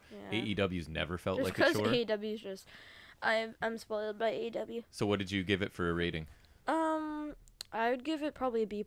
That's what I figured. You're usually about half a grade higher than I. So I gave it a B and said it was just somewhat disappointing after loving last week so much, but still an enjoyable show. I'm not saying don't watch it. If you haven't seen it, you should, because it's a good product every week. They always do put out a generally good product. They do. So, Awesome. All right, so that wraps up our AEW Dynamite review. You said it. I know. I focus on it now. Yeah. And now we're moving into our second segment, where we called Off the Top of His Head, where if you're new to the show, Jack is... it's where I remove my hair off the top of my head. Yes, as you've already heard his memory of talking about all these matches and feuds that he wasn't even alive for. We're going to get into something different this week, because it's going to be hard, because I plan on doing this podcast for the next bajillion years with you, buddy, so I'm going to run out of trivia at some point. So what I'm doing this week, that I think I can sustain this and come back to it or keep doing it or whatever is I have selected 4 WWE stars. They're all WWE so far this week. And I'm going to give you a clue, right? And the clues make it easier and easier as we go. Okay. So I don't expect that you're going to get them off maybe the first or second clue because they're pretty vague. Do the clues include like the accolades? And like when they signed, when they debuted, how they debuted, that sort of thing. Okay, and like, and then does by this the time include championships and like, we'll see. Would that be a clue? And then by the time you get to the like 5th or 6th clue, I'm almost positive you'll know who it is. So we'll see how quickly you get them. Okay. So, for example, our first mystery wrestler signed a contract with WWE in 2010. How long is that? I don't know. It might help me know. What do you mean how long? Like how long is the contract for? That I don't know. In 2010 and was later assigned to their developmental territory, Florida Championship Wrestling. So you could just guess. I don't expect you to know now. Seth Rollins. Incorrect. He made his television debut, not main roster, on August 19th, 2010, using a name different from his current name. Curtis Axel. Michael McGillicuddy. Nope. Here's where I think it might get better for you. I don't expect you to get them off the first couple because they're very general. So he debuted in a 15-man battle royal won by Alex Riley. Ezekiel Jackson. Nope. So he made his debut with his current name in October of 2012 on NXT and defeated CJ Parker. This is where I think the clue after this you'll start to get it. The first few I want you Leo to know. Kruger. No, that's funny. I liked Leo Kruger actually back in the day. Adam Rose. So he made his main roster television debut on November 18th, 2012 at Survivor Series. I thought you might get it from here. As part of a faction. Well, yeah, I know. It's one of the two. Oh, so pick one. Roman Reigns. Correct. Roman Reigns. Ding! If I had a little dinger. Because Dean Ambrose was never in NXT. And I don't think his name ever changed either. No. All right, good. So you got it. What was his first name? Liaki? Yes. At first it was. Liaki. All right, so the next one. That's a funny name. You ready? No. So this wrestler signed a developmental deal in 2006 and shortened his ring name. Any guesses? The first few clues are hard. CM Punk. Incorrect. In 2009, so 3 years later, changed his kayfabe where he was from and dropped his accent while keeping the same name. You can just randomly guess. Umaga. No. From 2009 to 2013, he was a 3-time United States champion. Shelton Benjamin. No. Became a 4-time Intercontinental champion in that same time span. Kofi Kingston. Correct. There you go. See, that's exactly what I'm hoping for. The first 2 or 3, it's narrowing it down, and then by near the end... I don't know why I said Shelton Benjamin. He was Team Angle in like 2002. And the next clues you didn't get were in 2014. He formed a trio. No, he didn't. The trio went on to break the record for the longest tag team championship reign. Multiple tag champ, multiple IC champ, and 1-time WWE champ. Right? Kobe. Okay, next one. Going back in time to my day now. Oh boy. Debuted in WWE in May 1987. Good luck. Iron Sheik. Incorrect. Upon his debut, he was featured in a storyline in which various heel managers, such as Bobby Heenan, Jimmy Hart, and Slick, vied to have him as their client. So they're all competing to get this guy. King Kong Bundy. No, but getting closer. In January of 1988, he began feuding with Ted DiBiase on several occasions, teaming with Hogan to face DiBiase and Andre the Giant. Bruce Beefcake. No. WrestleMania 4 in March of 1988. So this is where, this is as soon as I start giving specific dates and matches, he should see the anticipation on this boy's face. All right. So, sorry, what did I say? WrestleMania 4 in 88. He took part in a tournament for the vacant WWF World Heavyweight Championship, losing to One Man Gang in the first round. OMG. Erwin R. Shyster. No. Oh. Hailed by former employer WWE in 2013 as the most natural, agile, and physically remarkable big man of the past quarter century. So think agile, big man. Bam Bam Bigelow. That is correct. Very good. Actually? Yes. So the next clues that you didn't need, Bret Hart described him as, quote, possibly the best working big man in the business. And then the one where you'd have to get it would be recognized by his close to 400-pound frame and his distinctive flame tattoo that spanned most of his bald head. Oh, yeah. That's totally Bam Bam. All right. So now last one, sort of in between the two eras we've talked about now. So this is Canadian professional wrestler born in 1975. So 2 years older than I. I don't know, man. Pick one. So you probably would have been wrestling in the 90s, right? If you do the math, 90s to early to 2000s. Hart. Nope. Died in March of 2009. Huh. Sad at 30. What would that be? 34 years old. British Bulldog. Nope. Debuted. Oh, he's British. Debuted on Sunday Night Heat in 1988. Sorry, 1998. Sorry, that's a big difference. Huh. Christopher Daniels Canadian? Nope. Oh. The next clue might help you. So take a guess here. Kyle O'Reilly. Nope. Debuted as Motley Crue's bodyguard. Who's Motley Crue? Like a hard rock heavy metal band. Motley Crue's I thought you might know that one. Canadian Edge? No. Getting closer. Made his in-ring debut teaming with The Rock to defeat Triple H and X-Pac by DQ on December 21st, 1998, before he joined the corporation. Well, I've stumped you with this one. Ken Shamrock? Canadian? No. Oh, I don't know. Ready for the clue where you'll have to get it? Yeah. Began an on-screen relationship with Stephanie McMahon. Test. There you go. Big Canadian boy. So you didn't do that well on that one, but the rest you got about where I would. I totally forgot about it. How did you feel? How did you feel about this technique? Yeah, I liked it. Okay. So, I'll fine-tune them a bit, right? So clearly the key for you is if I hit some major matches like Mania or SummerSlam or something like that, it'll probably help trigger. You did really well on 3 of the 4, and I wasn't sure if you'd get Bam Bam or Test. So anyways, great job. Stupid Test. Yes, Canadian man. Damn so you. That is the end of Off the Top of His Head, and next we will move into our weekly review of NXT. Yes, sir. All right, so NXT this week started out with a ring full of women's wrestlers for the #1 contender spot of this Battle Royal, which I have some pretty strong thoughts on, but we'll get there. I just wrote my one note besides LeRae attacking Knox before the match is punchy, kick. Yes. So Candice gets an entrance, as there's a whole bunch of women already in the ring that don't get introduced. I wonder and why several of them I've never seen or heard of before, which we'll talk about in a little bit. We learned that Candice took Tegan out moments ago. She smashed with a one of the storage cases on wheels, sort of smashed into Tegan's leg. And we know Tegan's had a history of leg injuries, so she will not be involved in this at all. Ripley gets an entrance as well. And so then, I mean, there's not a lot of summary to this match because it's do you want me to? Because I kind of wrote it down. Yeah, go ahead, because there's just a whole bunch of women punching and kicking each other in there. So go ahead. So I only wrote down who got eliminated if I knew who it was. So Ripley elimination, Gonzalez elimination, Ripley elimination, Ripley eliminates Marina Shafir. So at least someone you know there. Yes. Gonzalez elimination, Gonzalez elimination, Gonzalez elimination, Ripley elimination, Gonzalez elimination, Casey avoids elimination, Casey avoids elimination again. Carter is eliminated by Gonzalez. Carter helps Casey back in. Ripley and Gonzalez eliminate each other.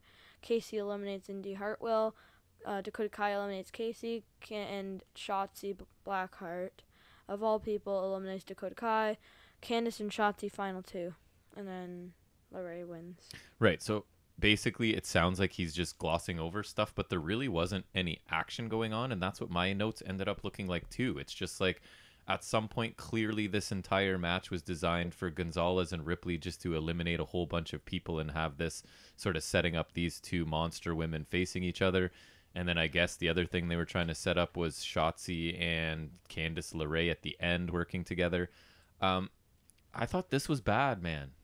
Like, yeah, I don't know about you, and I don't like to be negative. I try not to flat out say things are bad. But this is for the women's championship of this show. This is the most, or like a shot at and it. how many of these women did I not know? And we Like, are, almost all of them. I mean this in the nicest way possible, we are pretty huge wrestling nerds, and there were multiple women I've never heard of. There were multiple women the commentary didn't know who they were. It was just like random names. They would, well, not even that. There were multiple times where they'd just say Ripley eliminates another opponent.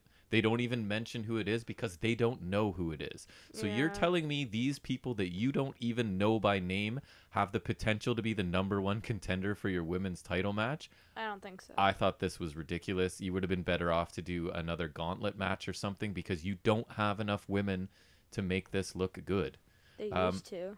So I thought this was just pretty much a waste of an opener. You had Casey doing the Kofi Kingston stuff, which is kind of cool, but it's all been done before, right? And it's this isn't a major enough event that it matters. So she did like the handstand back into the ring because her feet never really touched. Even though she's sitting on the ground outside the ring, technically her feet didn't touch, which I think is stupid. You're clearly, your body's out to the floor, you're out. Then she did one where she's like walking along the half boards that are around the ring. But then she can't jump. And Kaden Carter basically is trying to reach her. She gets dumped out and still helps her get back in. I don't know. It was fine, but I mean, they're not best friends, so they could just break up. I don't care. So I thought this was kind of a waste of my time almost, right? Because clearly you really only intended to push 4 people in this match and give Casey Catanzaro a couple minutes of shine. And the rest, we didn't even get introductions. We didn't even get some of their names mentioned when they were eliminated. Recognized was the masked person. Yes, I'd heard of her before. Because she was in the Mae Young Classics. She was. And then it was just filler of all filler, I felt like, right? So Beyond not a hot start to this show. Compared to the main event, which is pretty enjoyable. I was disappointed by this. Not to spoil anything. But yeah, it was. And I'm usually a sucker for a good battle royal. I just enjoy it. I agree, but it's just like, here's a whole bunch of jobbers in the ring. We're not even going to mention who they are. We're going to give a couple people entrances that we clearly care about, and then that's pretty much it. And just didn't feel marquee enough, too. It's not at all. I would have much rather, like, maybe LeRae versus Kai versus Ripley versus... Right. As much as I don't want to say it, Shotzi. You have some amazing talent in this division, and you just filled the ring half full of jobbers and had the 2 larger women throw them all out until they got eliminated. Honestly, I noticed for the feud with LeRae and Knox, but I would have rather Knox be in this too. Yep. Like, absolutely. Yeah. I'm not sure. I think there's a better way to go about getting a touchdown. That maybe they could do a battle royal at TakeOver. Maybe that might be a little more interesting. Maybe they could get some more marquee talent. Where was Mercedes Martinez in this? Oh yeah, right, she debuted. Never mind. And I think they thought the ending was kind of clever with like Candice almost falling off the steps and that kind of thing, and then it just felt clunky. Yeah, it wasn't super smooth to me. I do like that it sets up LeRae and Io Shirai again, because they had an absolute barn burner of a match when we were there, right? Yeah. At and another thing is, as much as I don't like Mia Yim, she could at least be featured prominently. She could at least be like a credible name that they could have had in this match. She had name recognition. And Mercedes Martinez as well. I agree. Yeah, I think she was just getting traction in the Robert Stone brand. Now she is she's Retaliation, right? Yes, I believe so. So I just don't understand the choice by whoever's booking this to try and suggest that these people I've never seen or heard of have a shot at a #1 contendership. I'm sure maybe they'll become maybe they're training at the performance center. Maybe the one they will become stars, but they're not yet. They're just a bunch of jobbers. Hell, some of them, like you said, we don't know their names. Not even given names, and they're competing and a lot for of them shot. are just random first names. Yeah. Like it was. Yeah. You can tell we were not a fan. Anyways, I wanted to like this because again, I like battle royals, but and honestly, I love the NXT women's division. I talk about it almost every week how I think it's super strong. But I think it's a shell of its former self. They sort of got depleted, right? They just got a couple people taken away. But anyways, then we get Priest. He's asked about facing Johnny Gargano, and his reign of infamy won't end for a while. He tells us as long as he's the champ, the belt is going to continue to slip through Gargano's fingers. And he says that Theory is good because he's about to face him, but that his slide will continue. And that was mentioned by the commentators a lot, that Austin Theory is on this slide. When he lost one match. But for me, the slide would indicate that he's had some great success before this. Yeah. He hasn't, to my recollection. No, correct me if I'm wrong. No, he got I remember he got beat up by Ciampa a while ago. He debuted in an open challenge against Roderick Strong for the North American title, lost that. Right. Lost to Ciampa, I think. Then went to Raw, did nothing. So was a disciple for a bit, and then came back. So them constantly mentioning that he's on a slide implies that there was some point where he wasn't on a slide, but I feel like there's been a lot of sliding. But anyways, it's fine. They're trying to... No, maybe he wasn't on a slide when he had those couple squash matches, you know? I guess. So Priest, as he's about to walk away, he tells Sarah she looks good and that he'll see her at the after party. What, are they trying to do an Angel Garza, Charlie Caruso thing here? Well, it's just him doing this cool guy, party guy, right? Likes the ladies, likes to party, doesn't take things too seriously. Yeah. Then we find out earlier today, so here's a part you have to help me out, I think, because here I have earlier today, we learned that Fandango is an idiot and get this crap back to the main roster and off my NXT.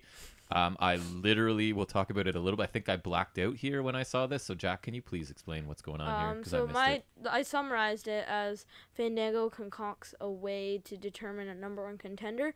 And so, obviously, main 4 teams are Imperium, Legado del Fantasma, Team 1-2, which is Birch and Lorcan, and Undisputed Era. And that's, like, all you have. So, basically, it's going to be Birch and Strong versus Eichner and Mendoza, and then the winners, their teams will face off next week. So it's like a representative from each team. This is the weirdest way to do it. I basically missed all of this because I was just so angry that this is what Fandango's doing after telling us they have this new serious attitude so long ago. Like, the entrance, I guess, is like a minor thing a bit, but this was even worse. Like, are you kidding me? This is not an NXT thing. This is a SmackDown or Raw thing. I don't understand. It made me mad. I missed the point of it, and you had to fill in the gaps for me, so thank you. And you're supposed to cover NXT, so that might just say how bad it is. I honestly just missed that whole thing, and I was watching it. So we get Tommaso Ciampa versus Jake Atlas now. I made a note that Atlas's theme is obnoxious to me. Yeah. It's very similar to like Murphy and Blake, but I think theirs has worked for me. Well, in that genre was called dubstep, so I don't know if this is technically that, but that whole genre pretty much annoyed me as an older person, so I guess this isn't for me, and I did not enjoy it. Anyways. I feel like he's nowhere near Ciampa's level, so this is not like a believable... They've built nothing about his character at all. He's just a halfway athletic guy who can do some moves. So Atlas starts out with chops in the corner, and it's ended with a big forearm from Ciampa. Outside, and we get a brief flurry from Atlas, and he's looking for the decapitator on Ciampa since he took one from Ciampa weeks ago. So he's trying to get him underneath the ring apron so he can drive him upwards into it. It doesn't work. We get an in-ring clothesline by Ciampa to take control of the match. Chinlock and a stomp while Ciampa is yelling. Another brief flurry by Atlas with acrobatic escapes and a drop kick, and then he starts punching the grounded Ciampa. We get a pump kick by Atlas that I thought looked pretty good. A moonsault to the outside by Atlas. A top rope blockbuster by Atlas for 2. A cartwheel DDT, which is his finisher. Escaped by Ciampa. And Ciampa, his finisher looks weird. It's just like too much convoluted setup. Ciampa hits the Willow's Bell, but doesn't go for the pin. He taunts Atlas instead, and then he picks him up, hits the fairy tale ending for the win. I just had this wasn't really much. So far, Atlas really isn't very interesting, and Ciampa needs to find some sort of stronger feud. The way he did the fairy tale ending was weird. It's like it was modified, they said, right? Yeah, but I don't think it didn't look as good. And where's Project Ciampa, man? I was just gonna say, bring back Project Ciampa. We love Project Ciampa. I want that and Pac back. So I don't know. This match was fine, to use FNS wrestling terminology, but nothing impressive. Clearly they don't have anything planned for Atlas yet. I'm hoping they try and develop his character and make him interesting, because so far he's not. Anyways, any other thoughts on that? No, I think he covered it. Yep. It was fine, and not much. I didn't take any notes for that, and I don't regret it. Okay. And then we get, you were not really into watching NXT this week. You were. It was just like, it was like pulling teeth to get you to do it. Not much. The main event was. We'll get there. Hey, don't spoil it. I know. I'm just saying it was good. Then we get Jack's favorite new wrestler in a promo, Ridge Holland. I may be being sarcastic there. So he nurtured his skill to hurt people at an early age and found the perfect place to do it in the world of rugby, and now an even better place in the NXT ring, and hurting people is what he's all about. And I put fine, nothing special. That's not nice. Pretty standard. No, what he said is not nice. That he likes to hurt people. I'm kidding. It was not great, and I don't enjoy him. Fair enough. Then we get a preview of the #1 contenders match, where everyone in the match gets a chance to speak briefly, backed by a hard rock video. I thought this was... Which is, I think, the theme for TakeOver. What did you think of this package? I thought it did a good job of hyping the match. Again, there's no hype for the Battle Royal, and it was also meh at best. So there's more hype for this, and I think they did a good job of it. I think it could have used a few more competitors, but that's my only complaint of this. I thought this package was really cool, and that this shows you that the WWE production people are capable of some really good stuff. Like, even though this isn't a song or a genre of music I would listen to, it fit this, and they gave everybody a little chance to speak. I thought it was really good, and up to this point, this is the best thing on the show so far. Yep. Which is sad. So here we get the match that I was completely baffled by because apparently I blacked out during the Fandango segment out of rage or something. So we get Roderick Strong and Danny Burch versus Eichner and Raul Mendoza. So I immediately asked Jack if this is a house show where they just kind of randomly pair up opponents for no reason at some point. And then Jack had to explain to me what was going on. And this is where I'd made a note. I think I blacked out during the Fandango segment earlier because honestly, these guys are set up for a match, and I'm like, why are these people matched up randomly? It felt like we were watching a house show. I saw the clip on YouTube I saw the title of the clip on YouTube, and I was just like, huh? You know, it's just like, Strong and Birch. I'm just like, what? And especially like when I remember Strong and O'Reilly had a match with Birch and Lorcan that you really like. So it's like, I was just really confused at first because obviously they feuded and. Legato Mendoza and Eichner, Legato and Imperium working together is like, because remember Imperium invaded in the street fight, so that makes a little bit of sense to me. But so even though Jack explains it to me, it sort of makes sense, and sort of still I'm like, why are we doing this? It makes sense in like a stupid way. So Strong and Eichner start, and they're fast and very evenly match. Eichner, his power eventually gains him the advantage, and Mendoza is in, and he keeps control. Roddy makes a tag, and Birch is in the chin lock to Mendoza.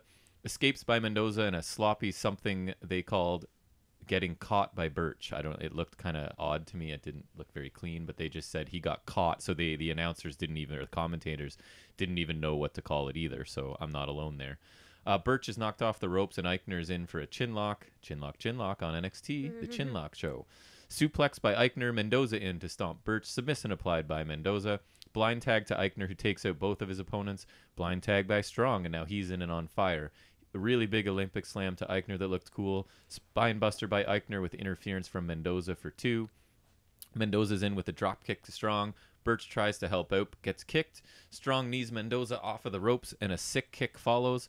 And then we get a really cool looking Tower of London. I'm not sure why this move isn't used more often by more people. Ciampa did it a few It looks times fantastic. When he was heel.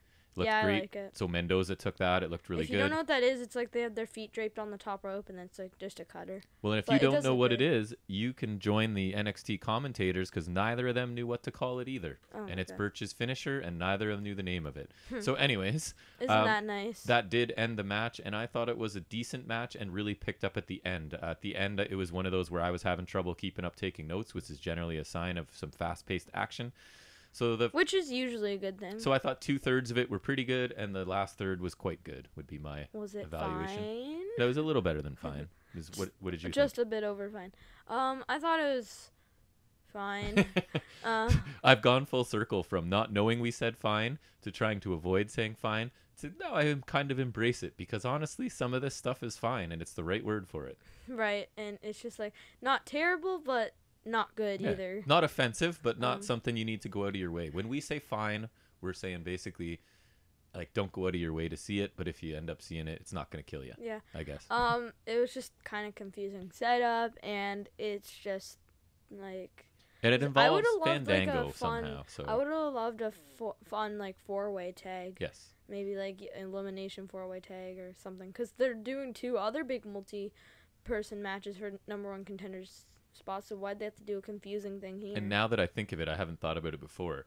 This just kind of again reeks of the fact that they don't have tag teams. They literally have to make tag teams out of other tag teams they already have in order to have. These are the only 4 they have. Right? Like, so, give me other. Well, obviously besides Breezango, but like besides these 5 teams, who else is there? So to make teams, we gotta switch up their partners and mix and match them. Hell, I would have even been fine if they kept the Broserweights around. Yeah. Like. And to contrast, I will talk about Impact, and they have only 4 or 5 tag teams, and it's actually a pretty decent division, but that's a much smaller company, right? So I don't expect them to have a super deep division.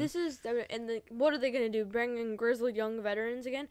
That that would help, but like it doesn't mean it's their division because they're in UK, so and they can't afford to have anyone taken from there because it's not like they've got a super deep roster there either. I don't think. No, they do not. Not that we've watched it. I'll talk a bit about them later, actually. Awesome.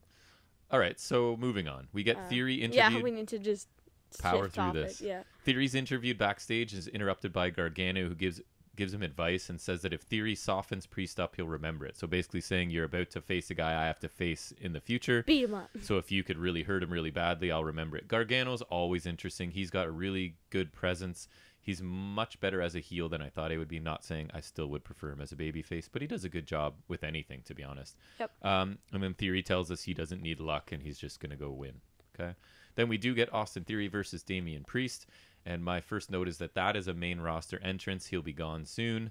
I find it a little bit cheesy, but I think I enjoy it.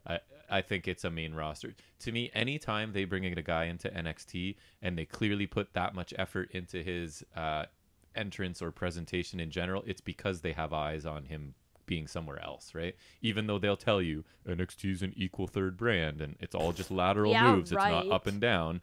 People who actually know what's going on, we know. Yeah, right. So this looks like not quite to the level of a Karrion Kross entrance, right? But this is clearly an entrance they put a lot of time into. Yeah, like when he does like the Archer thing, and like you see like the fire lines like Damian Priest, or like when he's in the ring, he does like the weird like head thrash, and then like he points up, and then like the thingy above. That's the ring. part I find kind of cheesy, is where he does like the head banging part, and then yeah, that they could do with it. But I think because of the theme, it has that one part. I think it works with the theme. But I just like I don't. But again, if their goal is it's a main roster thing, if they're I like not. When they first did it, and like there's like the light, it'd be like dun dun dun dun, and then like the light would go on him. And then it'd be like da da da da, and then he's like in another place now, and then just like his entrance was really good, and I don't know, I enjoy it. Clearly, I'm not their target audience. They don't really care about me when they're planning main roster stuff, so that makes sense that I don't really like it because it's not for me. So we get lots of mention of Theory being on a slide lately, as I talked about, and it's lately by meaning his entire WWE run, it feels like. But anyways, compared to maybe when he was Evolved champion, right. Maybe that's what they're talking about. I guess because they do own it now, so they could refer to it. Priest gets his left arm right away, and it's reversed by Theory. We get a back. Wait, do they own Evolve? Sorry, or is it just the library? I think or like they're just partnering. I think they're now all affiliated and they have access. I think to the they've library. Purchased Evolve, right? Yes. And I think the other ones is just like the library. Yeah, I watched some WXW last night again. Actually, it's not in my any other wrestling business. I was just checking it out. Nice. Priest goes old school, like walking along the ropes like Undertaker, but hits a crossbody off of that. Which I found impressive. Yeah, it was cool. Yeah. Because he's a very tall fellow, right? So it looks impressive. Chunky. Priest back onto the left arm now. He's tripped headfirst into the corner and a belly-to-back suplex by Theory. Clothesline and standing moonsault by Theory, which looks pretty cool. He attempts his ATL finisher, but it's reverse, sort of escaped into a ripcord flatliner, which I thought looked pretty cool. I made note of this Damian Priest, man, they give him a lot of cool offense to do. Priest takes a dropkick after a commercial for 2, and Priest kind of hulks up here and takes control with big kicks and a clothesline, which I spell wrong every time I write it. Leaping back elbow into the corner. We get that they're actually calling it a toss Falcon Arrow. Remember, we noticed it last week. It's a Falcon Arrow, but he kind of tosses the guy. Which I think is cool because he is a big man, so I think it works. And it's a little different variation. It's kind of like I'm strong enough to like modify this normal Falcon Arrow, so I think it's cool too. Missed back elbow in Theory hits a blue thunder bomb from a torture rack position is how I described it, which is impressive. This kid is super strong, obviously. I saw AJ do a sit-out. Yeah, it was the blue thunder bomb thing. When he had the match against Seth Rollins at Money in the Bank last year. Cool. When they had that nice match. I don't remember it, obviously. I remember seeing the name and I liked it. Lots of taunting by Theory outside, and it ends up backfiring. We get a cyclone kick and a nice-looking razor's edge on the apron, which I could be wrong, but I believe that is the hardest part of the ring. Can you confirm? I think so. We'll have to do some studies on that. We get back in the ring, and we basically get the Reckoning by Priest, which I think looks pretty cool every time. I know I keep saying it, but it's like, just to contrast it from the crossroads, it's technically the same like rolling cutter thingy. Yes. But Rhodes' thing, it's like he shifts one way and then like back the other way, like a shake, rattle, and roll. This is just like and then this is like a sweeping motion one. I really like it. So Priest looked good. When you say the Reckoning, were you talking about Mia Yim? I was not. I rarely am. Okay. Priest looked really good, and I thought Theory did too. I liked this match. There was some high impact offense and good intensity from Priest. Theory's on a slide though. So Priest, you knew when he came in, you liked him right from the beginning. I really didn't, but I really think they're doing a good job of just sort of building him and giving him lots of cool offense. Yeah, I agree. I did like him at first, but I'm definitely enjoying him more. And his character's a little bit developed, a little bit more depth to that. I thought Theory looked pretty good. Because had now, some cool like, the moves Live Forever moniker really makes sense, right? Yep. With the whole, he's just going to party and, like, whatever, right? And I think Theory, you have, like, an emerging cocky heel that isn't hurt really much by losing right now. They can sort of put him on a run later. Yes, his slide continues. So at some point, they can address that storyline as well. Yeah. We get a brief little promo here by Swerve saying he's better than Escobar and wants a fair match because basically it's always some sort of shenanigans. I swear, if we get another cage match already, then... By Legado, who knows? Imagine we get like a Hell in a Cell in Full Sail. So I'm not sure I want to see that match again, but I'm not sure what else there is to do for the Cruiserweight Championship, right? Like, who else? I thought at first moving it to NXT was a really good move. But yeah, there's no who's like the tag division. They're talking this about might Theory be even on less. a slide. They're talking about Theory on a slide. The Cruiserweight division has been on a slide. Who have they even referred to as a Cruiserweight? It's Swerve and Legado. I think Tyler Breeze is there briefly, and like who was Jake Atlas was in the tournament, I guess, and like. So it's another you have a championship for a division that barely exists. Which it's like is not yeah, because like guys like Kushida and like Jake Atlas who were in the tournament there's are no now, mention of them as cruiserweights. And yeah, now they're doing other stuff. Like right? they technically have a lot of cruiserweights. There's just nobody formally in the division, right? I think, which I think they need to work on. I think agree. There's a lot of people that could be in the division, even if it's like a guy like Gargano being there part time. It could really bring the division up. So I honestly think they should just ditch this belt. I don't think we need it. We have a mid card belt already there. I do like the cruiserweight division, and I think it would really suck if the belt got taken away, but it's just it might be the right move. Right, yeah. So bring it back when you have plans and you have a division and you have some depth. Like having two guys in the division, I don't know, it's not working for me. Anyways, we move to Jack's favorite wrestler, Ridge Holland. And 205 Live also is the shell of its former self. It's like I haven't watched it in like forever. NXT 2, basically. Haven't watched it in forever. But just the cruiserweights. There's like, you've got like the guys like Kendrick and like them there. They're never on NXT. Bring them over. I'd love to see Kendrick here. Like, and if I'm not watching more people there, and like Jack Gallagher and like if I'm not watching it, you got problems because I watch all kinds of random stuff late at night. Like right? there's some cruiserweights still on 205 Live. Just they're never coming to NXT where the belt is supposed to be. Right. So Ridge Holland versus Antonio DeLuca in a barn burner of a match.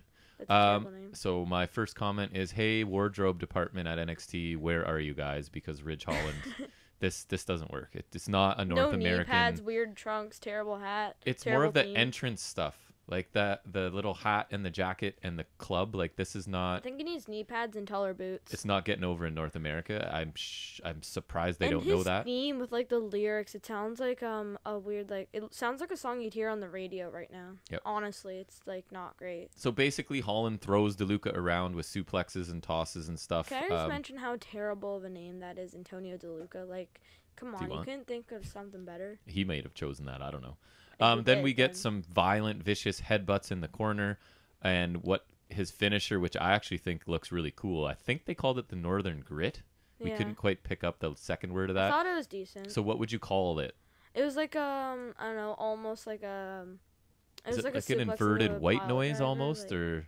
I don't know. It was cool, but like an inverted air raid crash, kind of like you've got him, or like it's some sort of suplex thing. I think. And he just drops him straight on his head, right? And as a person that he dropped Johnny Gargano straight on his head. As a person that loves brainbusters, this is sort of a similar type of thing. Yeah.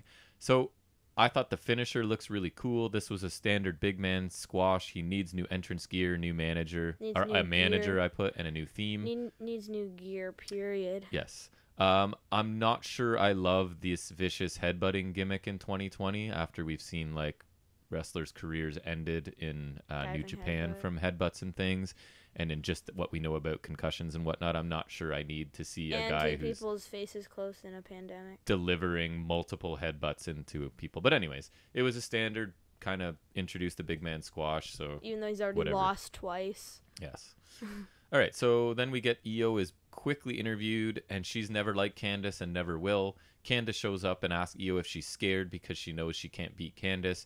So then Johnny already did. Johnny shows up and runs his mouth and gets hit by Priest, and I wrote ... I smell a tag match. Priest after the match. Did we mention that? I think. Yes, I think I did. Just checking. So looks like we're getting a tag match, right? It's the classic WWE. Obvious. Before talking about champion versus challengers.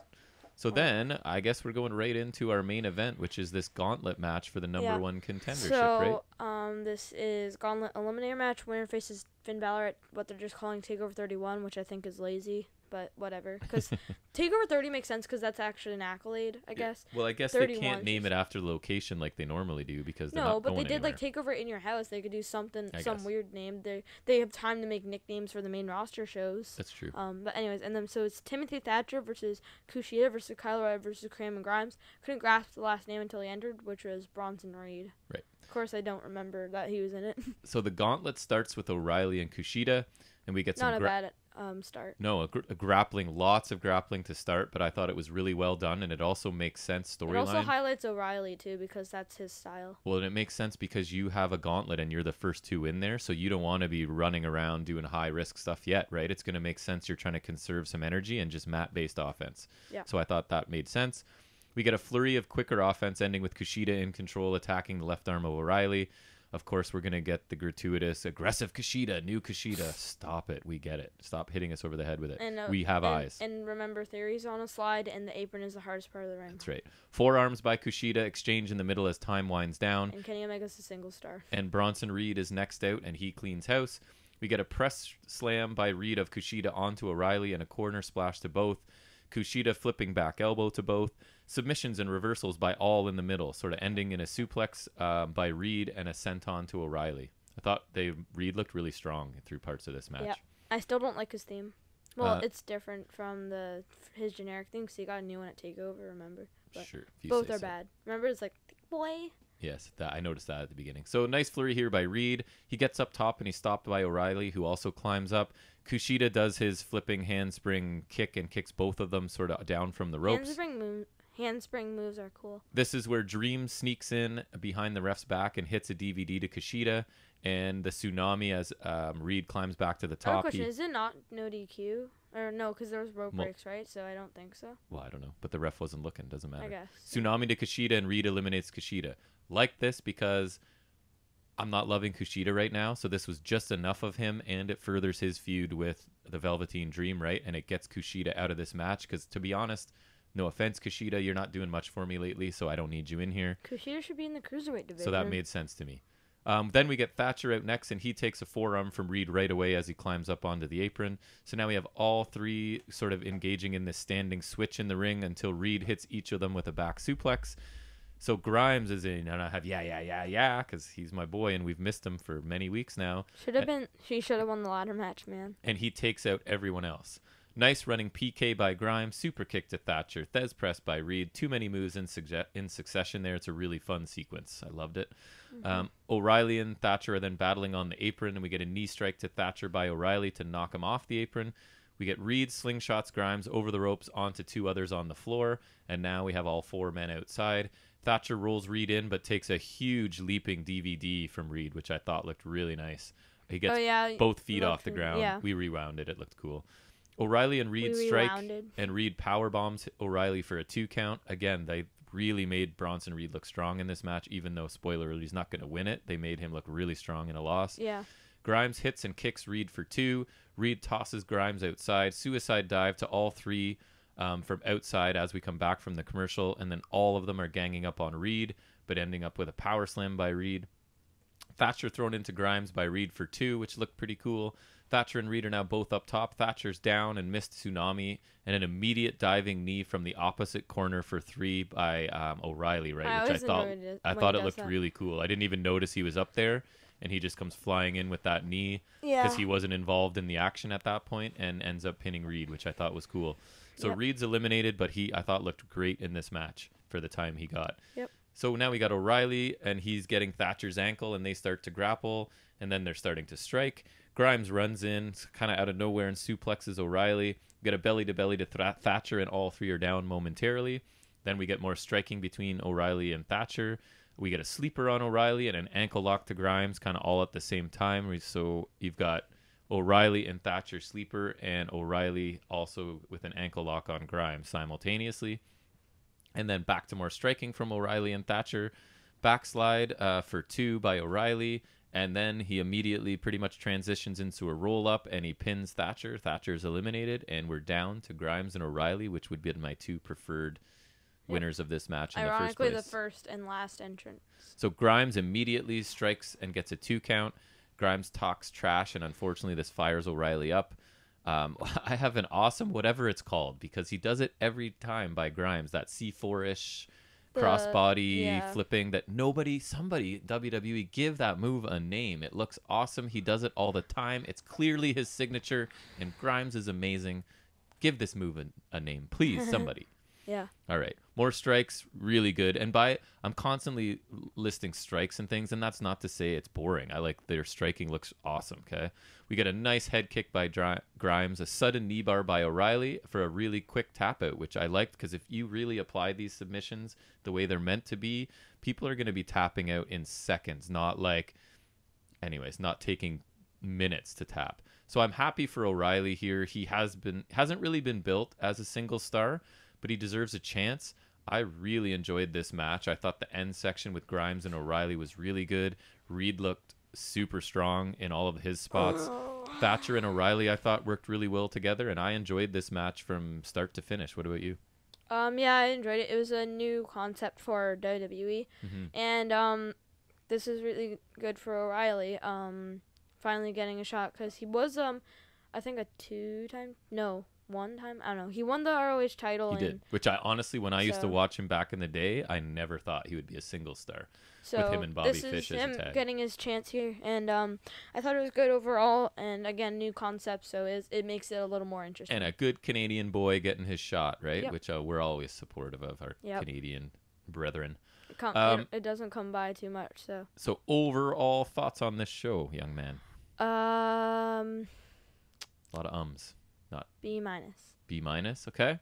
So that's funny. I said, wow, did this main event ever help my overall rating for the show? Because going into this main event, I was like C probably, or C minus maybe. You know what I mean? So I thought the main event was awesome. There was a good Priest and Theory match, a decent tag match to start that, again, I thought it could have been better. A bad battle royal I had. A squash match, and a cool video package. So I am also giving it a B minus, and I just was, as I said, it was likely heading towards a C in that main event, but the main event I was really into, so I bumped her up to a B minus, which means again I have AEW being more entertaining. I think there's only been 1 week preferred NXT with the Iron Man match, and for all of our other, we've done this now with this week 10, we've always had AEW as the superior not because show. we're marks, but because we're trying to be objective, right? We're just looking at what they're giving us every week and sort of deciding then. Yep. Trying to eliminate any bias. All right. So that ends our NXT review, and we'll roll into any other wrestling business. All right. So what do you have? I've got, just real quick, we already kind of talked about it, but Retribution Unmasked, kinda. I wrote because they ditched the ski mask order, but now they've got. Well, and the women, you can 100% tell who they are. Like, they're barely, it's just covering their mouth and a bit of their nose. You can tell, though. He's got, like, eyeshadow or something. He's got, like, his... He actually looks kind of cool. I know you hate him, but he looks kind of cool. I don't like him. But... The whole gimmick's ridiculous. It's not for me. It's for children. I don't know what they're doing. So I've got NXT UK real quick. I just watched the... Oh, you did? Pete Dunne was presiding over the Heritage Cup. Right. Lineup. So it's going to be... So we got Joseph Connors versus Dave Mastiff. Okay. A-Kid versus Flash Morgan Webster. I hate him. Flash Morgan Webster. And Alexander Wolf versus Noam Dar, and Trent Seven versus a wild card. So that's sort of reinforcing everything I've heard about NXT UK. Is it's basically like they just pressed pause for 6 or 7 months and then just pressed play, and they didn't change anything. Whereas we talked about ROH kind of changed everything.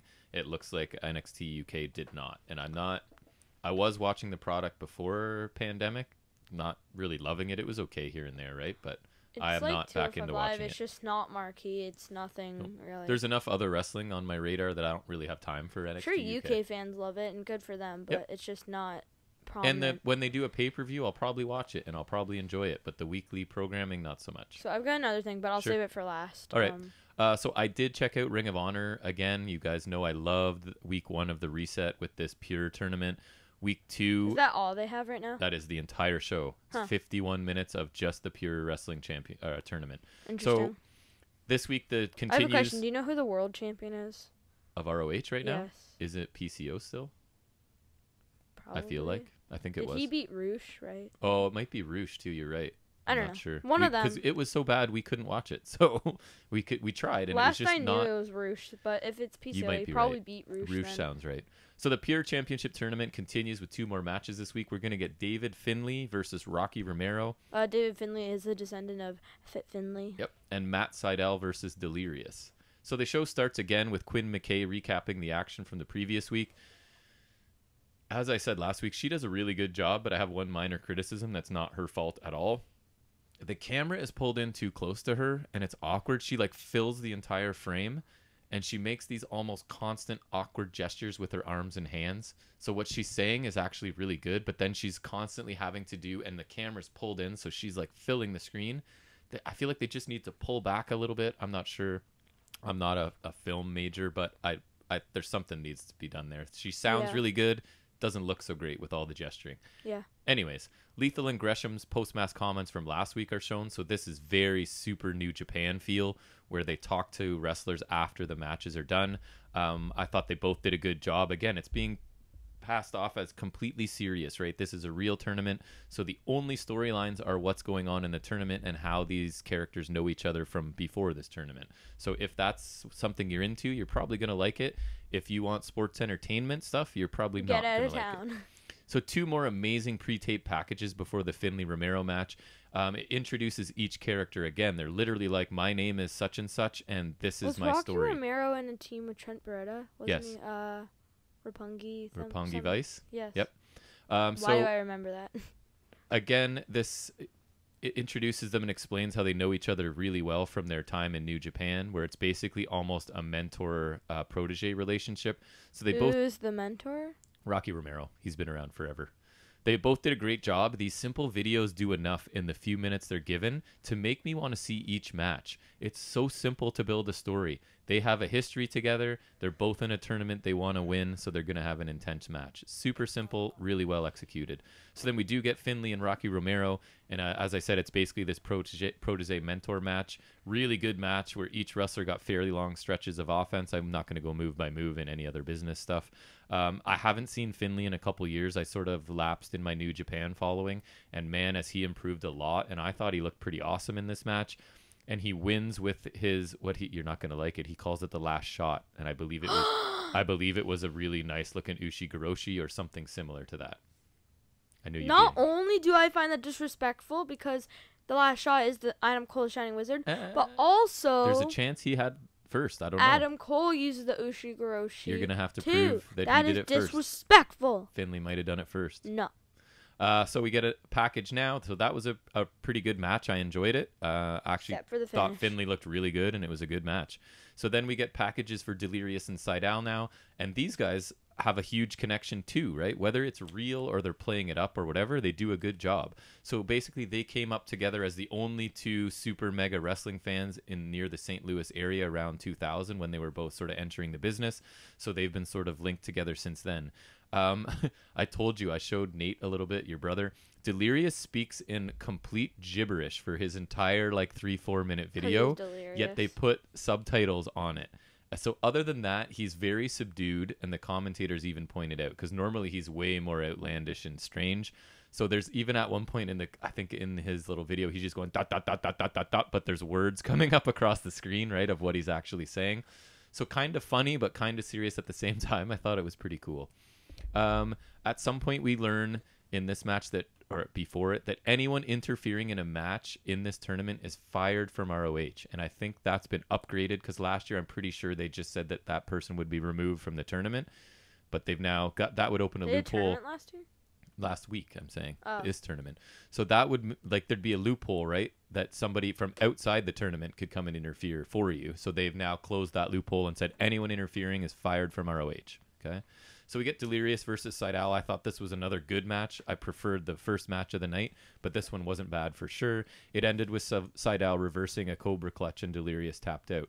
So another thing I like about this tournament that, again, sports entertainment fans might not, is it's not always their prescribed finisher winning matches. This tournament's important. The matches are tough. They have to win whatever way they can win. So there's people not hitting finishers necessarily, right? So overall, another very entertaining show if you're into this type of wrestling. I would say think New Japan. If you like watching New Japan matches and their style and even their after-match interviews and stuff, then this is probably something you would like. All of the recorded packages for these wrestlers have been fantastic, with strong connections between competitors being made clear to the viewer both weeks so far. Really good wrestling with storylines all being about the tournament and the history between the wrestlers, and it's as realistic as they can get it. And for me, that's enough. That's appealing. I get enough sports entertainment in my week, right? So something that's taking itself pretty seriously, I'm okay with. This hour goes by really fast. It's like 51 minutes. I enjoyed myself for the entire time these first 2 weeks of this reset or special edition or whatever this ends up being, because I don't think they can obviously do the pure tournament forever, so it may revert back to some other brand of ROH, but I really thought it was another good show, and I recommend it if you're just kind of like a pure wrestling fan, no pun intended. Mm-hmm. Good stuff. Do you want to? I still have my good old Impact review that I can do quickly, or did you? Yeah, you can go. And you'll finish. That. Okay. Yep. So Impact Wrestling, I did watch. I'm not going to go into too much depth about it. We had a triple threat for the X Division shot between Bay, TJP, and Trey. So this is basically Rohit trying to delay having to defend his title, right? Because he's like, oh, we need to figure out who the number one contender is. So Rohit is going to watch this match from ringside, and he will immediately face the winner after the match. So another kind of smart, scheming move by him, like, I'll wrestle you for the title, but right after you just had a tough triple threat match, right? So I'm really enjoying the weaselly, manipulative Rohit character. Yep. So we have fast, athletic guys in this match, but again, a lot of the stuff looks contrived with cooperative spots that I'm not a big fan of. Sorry, Trey Miguel, you're super fast and agile, but your offense to me looks pretty weak, man.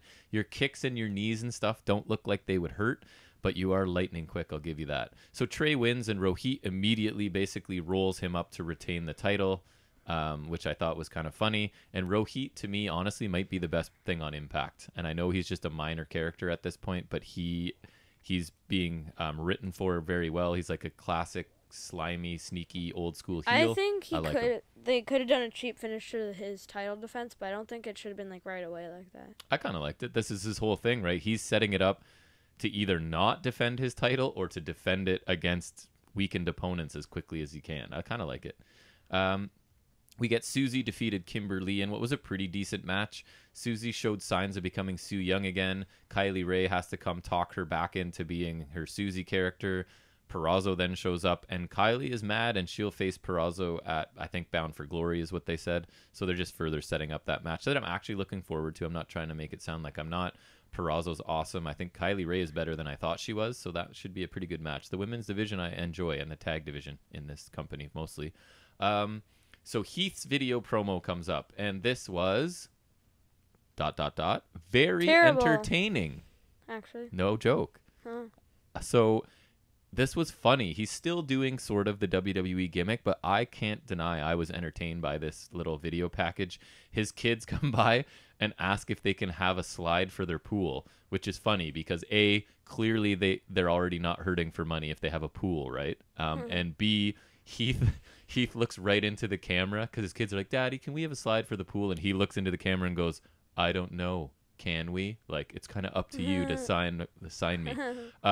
So then he does a whole bunch of cameos. You know how we talked about it, you can pay for like quote unquote celebrities. So he has like 4 or 5 people's cameos where they'll say whatever you pay them to say. So they're like, it's like Nancy Kerrigan, who is an Olympic figure skater, and Flava Flav, who is a rapper. Yeah. So they have cameos saying that you need to hire Heath, right? So it was kind of funny because it's basically, when they're doing it, the camo logo is on the bottom of the screen. So you know that Heath paid them to say this, which kind of makes it funny to me, right? So I thought it was kind of clever. Nice. So he's still doing his old gimmick, basically, but this was a way more clever, entertaining way to do it, and I was entertained by this, which you guys know if you've listened the last couple weeks, Heath stuff. No, that is a smart way to do it. So. It was funny. And he also had D'Lo Brown, so whatever his TNA name or Impact name is, I forget.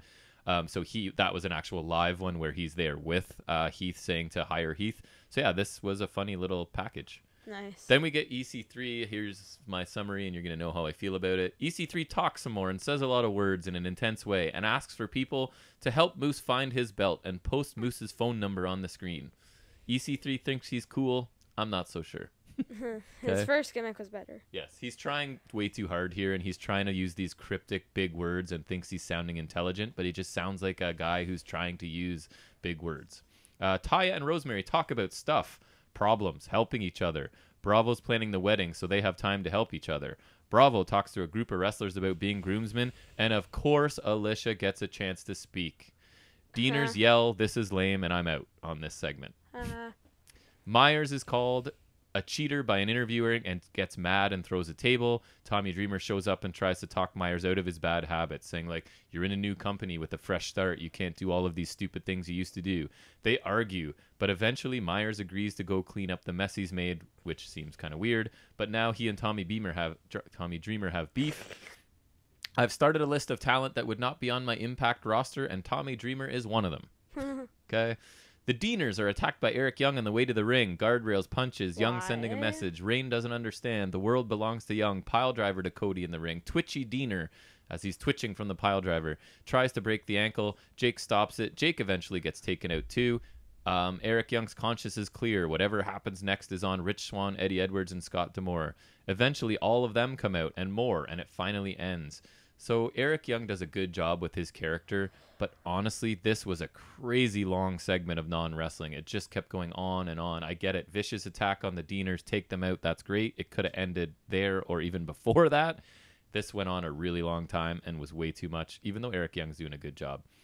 Eddie Edwards does a bad job of being mad and yelling at Scott D'Amore backstage, but he gets a rematch at some pay-per-view at some point against Young.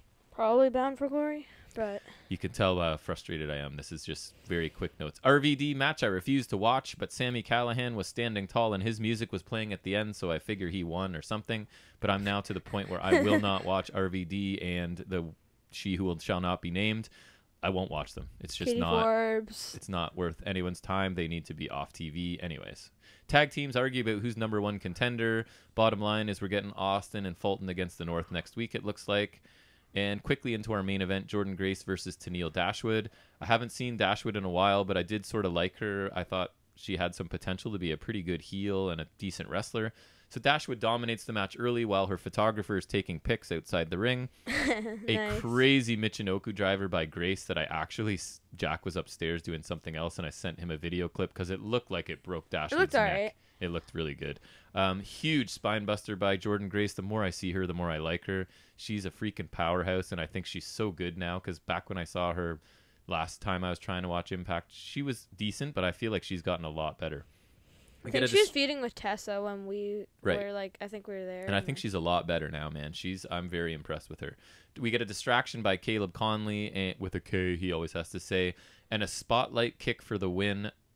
And I know now whenever there's a move you haven't heard of, you're like, what's that? And I have to remember. So it is basically a claymore to the side of the head of an opponent, like down on their knees, basically.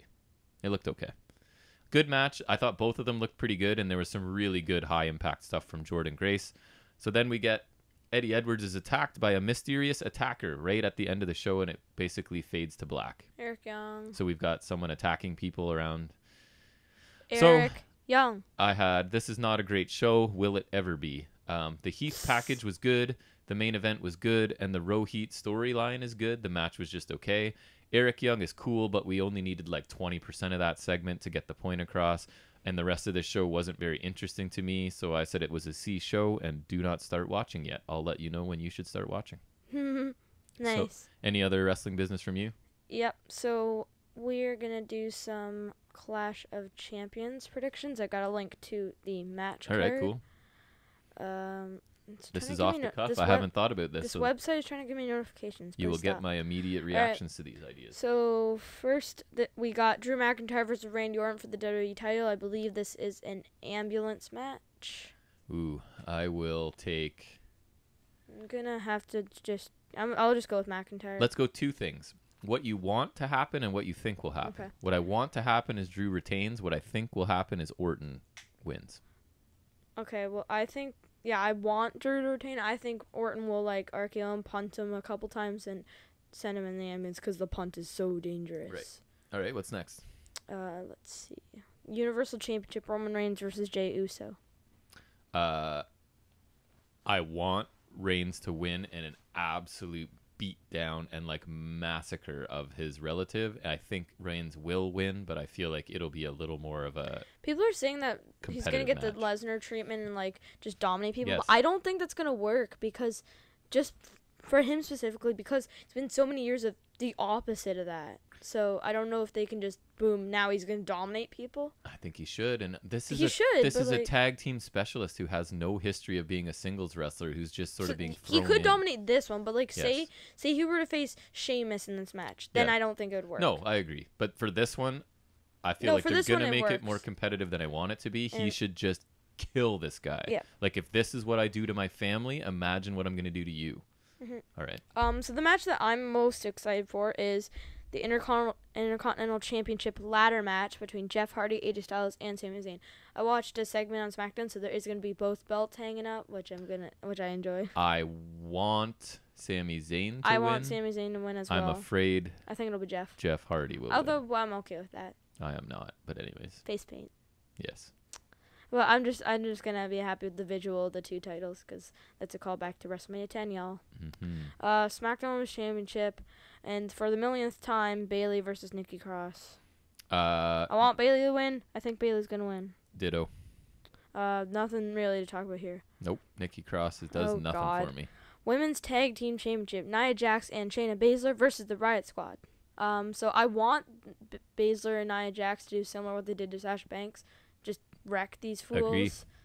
I think they will win, but not as dominant as I would like them to. Yeah, Riot Squad are not even at full force. Nope. And they suck. And we love Shayna Baszler over here. She's my favorite. Yeah. Raw Tag Team Championship, Street Profits versus Andrade and Garza again. Oh my God.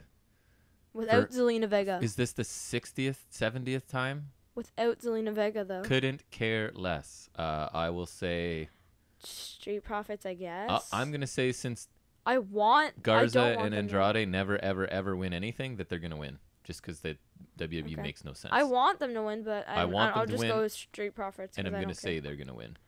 Just because they probably shouldn't. So United States Championship, Bobby Lashley versus Apollo Crews. And so Lashley. I'm going to go with Lashley, and I do want him to win. And so it says here, Crews has only wrestled Hurt Business members since mid-June. Even with another Lashley versus Crews showdown being far from a unique pairing, it was the most logical title match since Crews hasn't received a rematch since Lashley won the title at Payback, and Crews' issues with the Hurt Business seem far from over. If you haven't noticed, they've basically segregated their roster. Black wrestlers wrestle black wrestlers. It's crazy. I don't even know what to think about it. Business. I don't know how to feel about it. I don't know what they're doing. And so we got Raw Women's Championship, Asuka versus Zelina Vega. Asuka murder. Better be. This is on the kickoff.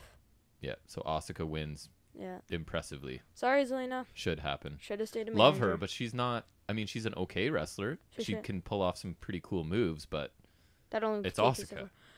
Cesaro and Shinsuke Nakamura versus Lucha House Party. Ugh. I would actually want Lucha House Party to win. I don't care Nakamura much, and Cesaro. But I'll take. But I think they'll retain. I want Lucha House Party to win just because I think that'd be interesting. I both want and think that Nakazaro will win. Oh my God. Never say that again. I think I've stolen that from another podcast. Never say that ever again. I don't remember who. That was bad. All right. Yep, that's it. All right. Not much of a card. That is taking place tomorrow. I was just going to ask you, is that tomorrow? I don't even know. So we'll watch it. We may have a brief review of it next week's show. We'll see. We may or may not be enthusiastic while doing it.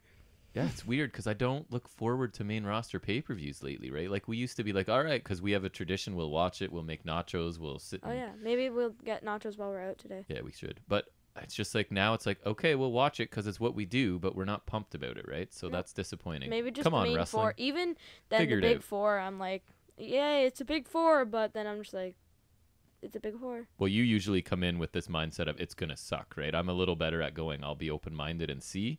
SummerSlam I was actually open to because last year's SummerSlam was actually really enjoyable. What was the one pay-per-view lately that I thought was okay that we thought was gonna suck? Yeah, it was actually okay. Yeah. Anyways, I kind of wish we had gone to SummerSlam last year. It was in Toronto and Fiend debuted. WWE, do better. We're giant wrestling fans. We just want to be excited about your product. So please start figuring things out on that main roster so we can be excited again. All right. Is that it for any other wrestling business? I'm tapped out. Yep. All right. So you had to review Impact. It was quick this week. As always, our final segment now, as we're just pushing over 2 hours here, is our segment where Jack talks about the world of collectible action figures related to wrestling. So that is Figuring It Out with Jack. All right, let's get the less interesting stuff over with. All the AEW products except for the scale ring are on back order. Yep. They are quite popular, and AEW Rival 2 has sold out while still on pre-order. Yep. Charlotte Flair Ultimate Edition 6 ringside exclusive is on back order. And she's in the Ultimate Edition 6 series with The Rock, which is an Amazon exclusive, so if y'all are wondering about that, yeah, it's confusing. All these exclusives, eh? Yeah, but it's weird because Ultimate Edition 6, which is usually, it's the normal series, but they're both exclusives for some reason. And that's why you should really miss, there's a toy store that had a few locations around us that was called Toys, Toys, Toys. And they seem to have some, maybe, I don't know, some shady business practices. I did get some nice stuff, though, when they closed. But they seem to end up with, like, exclusives that weren't supposed to be They had there, a Retrofest exclusive, Honky Tonk Man, which that's supposed to be a GameStop exclusive in the U.S. They've had Toys R Us exclusive stuff. We've seen other toys there. So maybe they just buy and then resell it, which is fine, because they are a small store. So. But that's what I'm saying. It's bad for you that they've all closed, because there was a chance that you would find random weird stuff in their stores. We're starting to get the NXT TakeOver Target exclusives at Toys R Us. So maybe, like, for example, I'm covering it later, the Royal Rumble series, which is Target.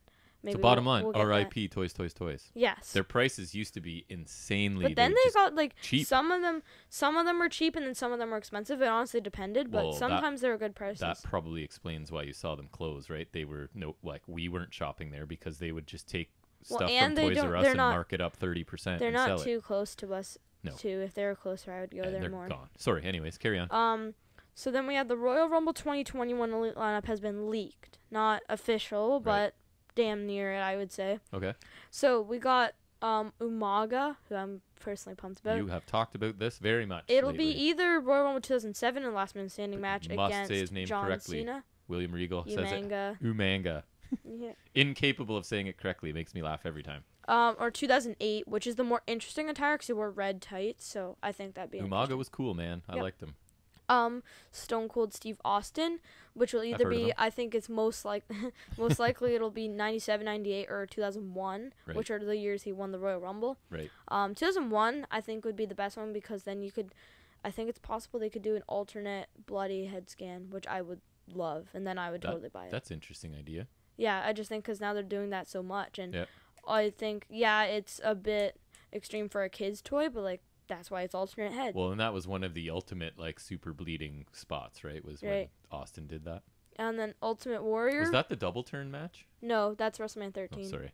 But I know, I can understand why you would think that because he was being well, and I'm old, and I don't remember anything. Ultimate Warrior, which will either be, I think, 1990, which is he had a face-off with Hulk Hogan, and it led up to the Ultimate Challenge. Right. 91, I think he was still the WWF champion from... Is this off the top of his head, part 2 today? I don't know. But anyways, I think those are the two most likely ones. And then Titus O'Neil, of all people. I think most people are just saying it'll be Greatest Royal Rumble 2018, Titus World Slide. Right. But I have a theory it could possibly be, it's unlikely, but it could be from 2015. So remember he entered, and so you know how his theme is like it's like the whistle, it's like do do do do. He didn't have that theme, and like so he entered, and then he got eliminated like almost immediately by Ambrose and Reigns. Right. It was kind of a botch elimination. But so I think it could be that too. But so we don't know the attires yet. So there's no images, but the lineup has been leaked and looks interesting. I really do want Umaga because I missed his first Elite.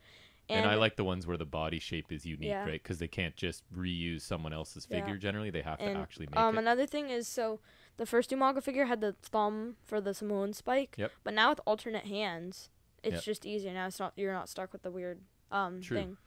And so then one last thing is Ringside Collectibles has their Halloween sale going on. And so some of the top items look to be Bray Wyatt, Elite 77, and Viscera those are the SummerSlam Elites. Right. Funhouse Bray, basic. They've got an old Hardy Boys battle pack. Not super old, but Series 59. We got WrestleMania 35 battle packs, Nakamura and AJ. And the funny thing about that one is, so the AJ, and so this is from, their attires are from WrestleMania 34. The Shinsuke, which is, because these are basics, I have the Elite of AJ, which is actually right next to this Top Talent 2018 figure, and then the Ultimate Edition of Nakamura in the same attire, so it's like, I don't even need that, but... Good. And Rollins and The Miz from that series, which is actually, I got that from when Toys R Us was closing. And fitting with the Halloween sale, we got the Ghostbusters Elites, John Cena, Stone Cold, The Rock, and Shawn Michaels. Sounds the only lame. one... They actually don't look bad. Like, the Shawn Michaels doesn't look bad because you could take off the Ghostbuster gear, and it actually, like, it works for a DX attire. Sure. And similar for John Cena, it would work for a normal figure. The only one you're missing is the translucent purple Ghost Undertaker. That one was kind of weird. But you did get, like, a Ghost Championship. You have the Ringside Collectibles exclusive ECW Matt Hardy. Got that for my birthday. Ringside exclusive Brian Kendrick. The Slambulance, the WWE Reckon Slambulance. China Triple H 2-pack, Survivor Series Elites, a couple old entrance greats, and Elite 61 AJ, some Elite 65, some older Elites, but some decent stuff here. So if you want to try to get a discount for some decent figs, check out their Halloween sale on their website. They really need to sponsor this podcast, man. We Yep. give them a free, like, 5 minutes of advertising every week, basically. We're not trying to be greedy, but I don't know. Well, it's just that there's no Canadian alternative, right? Like, Ringside is by far. And then who They knows, have if we got everything, it's sponsored nicely- and I could get like even just like one free thing at some point, that would be the best. Well, I mean, the website's really nicely laid out. The Yep. prices are reasonable. I They have find it, like, everything. I always love just perusing the website because it's easy. Like, so you go to the home screen, right, when you come in, and like, so they've got like a side scroll of like new things, and then there's like shop now of Elites, AEW Yep. Unrivaled, and Basics, and then they've got two prominent things right now. It's the Halloween sale and Elite 81. They've got shop by name where you can shop a wrestler by their name. Yep. You got bestsellers where they have their bestsellers. Yes, and it's then- a very well laid out website. And then they have pre-orders and new arrivals, and the products where then you can go into different products like WWE figures, AEW, and if you go to We WWE, don't then need they to run a full ad for I know, them. but people can then check there's it all out. the different series. But yeah, it's just easy layout. I just love like Our only looking issue around is and paying the yeah, exchange rate and shipping and if duty they had like a kills Canadian factory, Canadian would that buyers. not be like the best thing ever? Yes, because Right. sometimes the duty is pretty much as what we've ordered. And another it's cool thing I ridiculous. just like to say about them is like they've got like WWE figures, AEW figures. They used to do the two TNA figures when Yep. they had them, and they've got New Japan figures. So and they produce they've their got own diverse stuff products too. Yeah, like But the anyways, Ringside exclusive. But They yeah, do not so- pay us anything. They Nope. should get not this much promotion from us. But So I that- really like their website, so I'm gonna keep doing it. That's wrapping it up for this week, I think. Yep. Thank you for our listeners for the last episode. Yeah, amazing. We're still having a good time doing this. All right, and now you gotta make a list. But what are we on now? We are now on, obviously, YouTube is most common. It's probably my Podbean. preference because I can see Yep. those views really quickly. So Podbean. FNS Wrestling on YouTube, FNS Wrestling on Podbean, FNS Wrestling on Google Podcast now, FNS Wrestling on Spotify now, and Instagram. I always forget. Go ahead. FNS_wrestling_podcast. You know you're gonna get them updates there. If we get on, like, say, if we eventually get on iTunes, we'll let you know. If We will. If an episode just came out, we'll let you know. I'm just fighting to get our logo on If we can't, iTunes, and then we're and good if to we go. can't upload, maybe like on our regular schedule, we'll let you know. Yep. So thanks to everyone Yep. for giving us some time out of their week to listen to us. It's getting a Wrestling little nerds more talk busy wrestling. with school and everything, but we're trying to make it work. So We are still having a good time. It's one of the highlights of my week is just sitting Yep. here talking this nonsense with you. Yep. So thanks to everyone for listening. We appreciate it as always, and we will see you back here next week. Take care, everybody.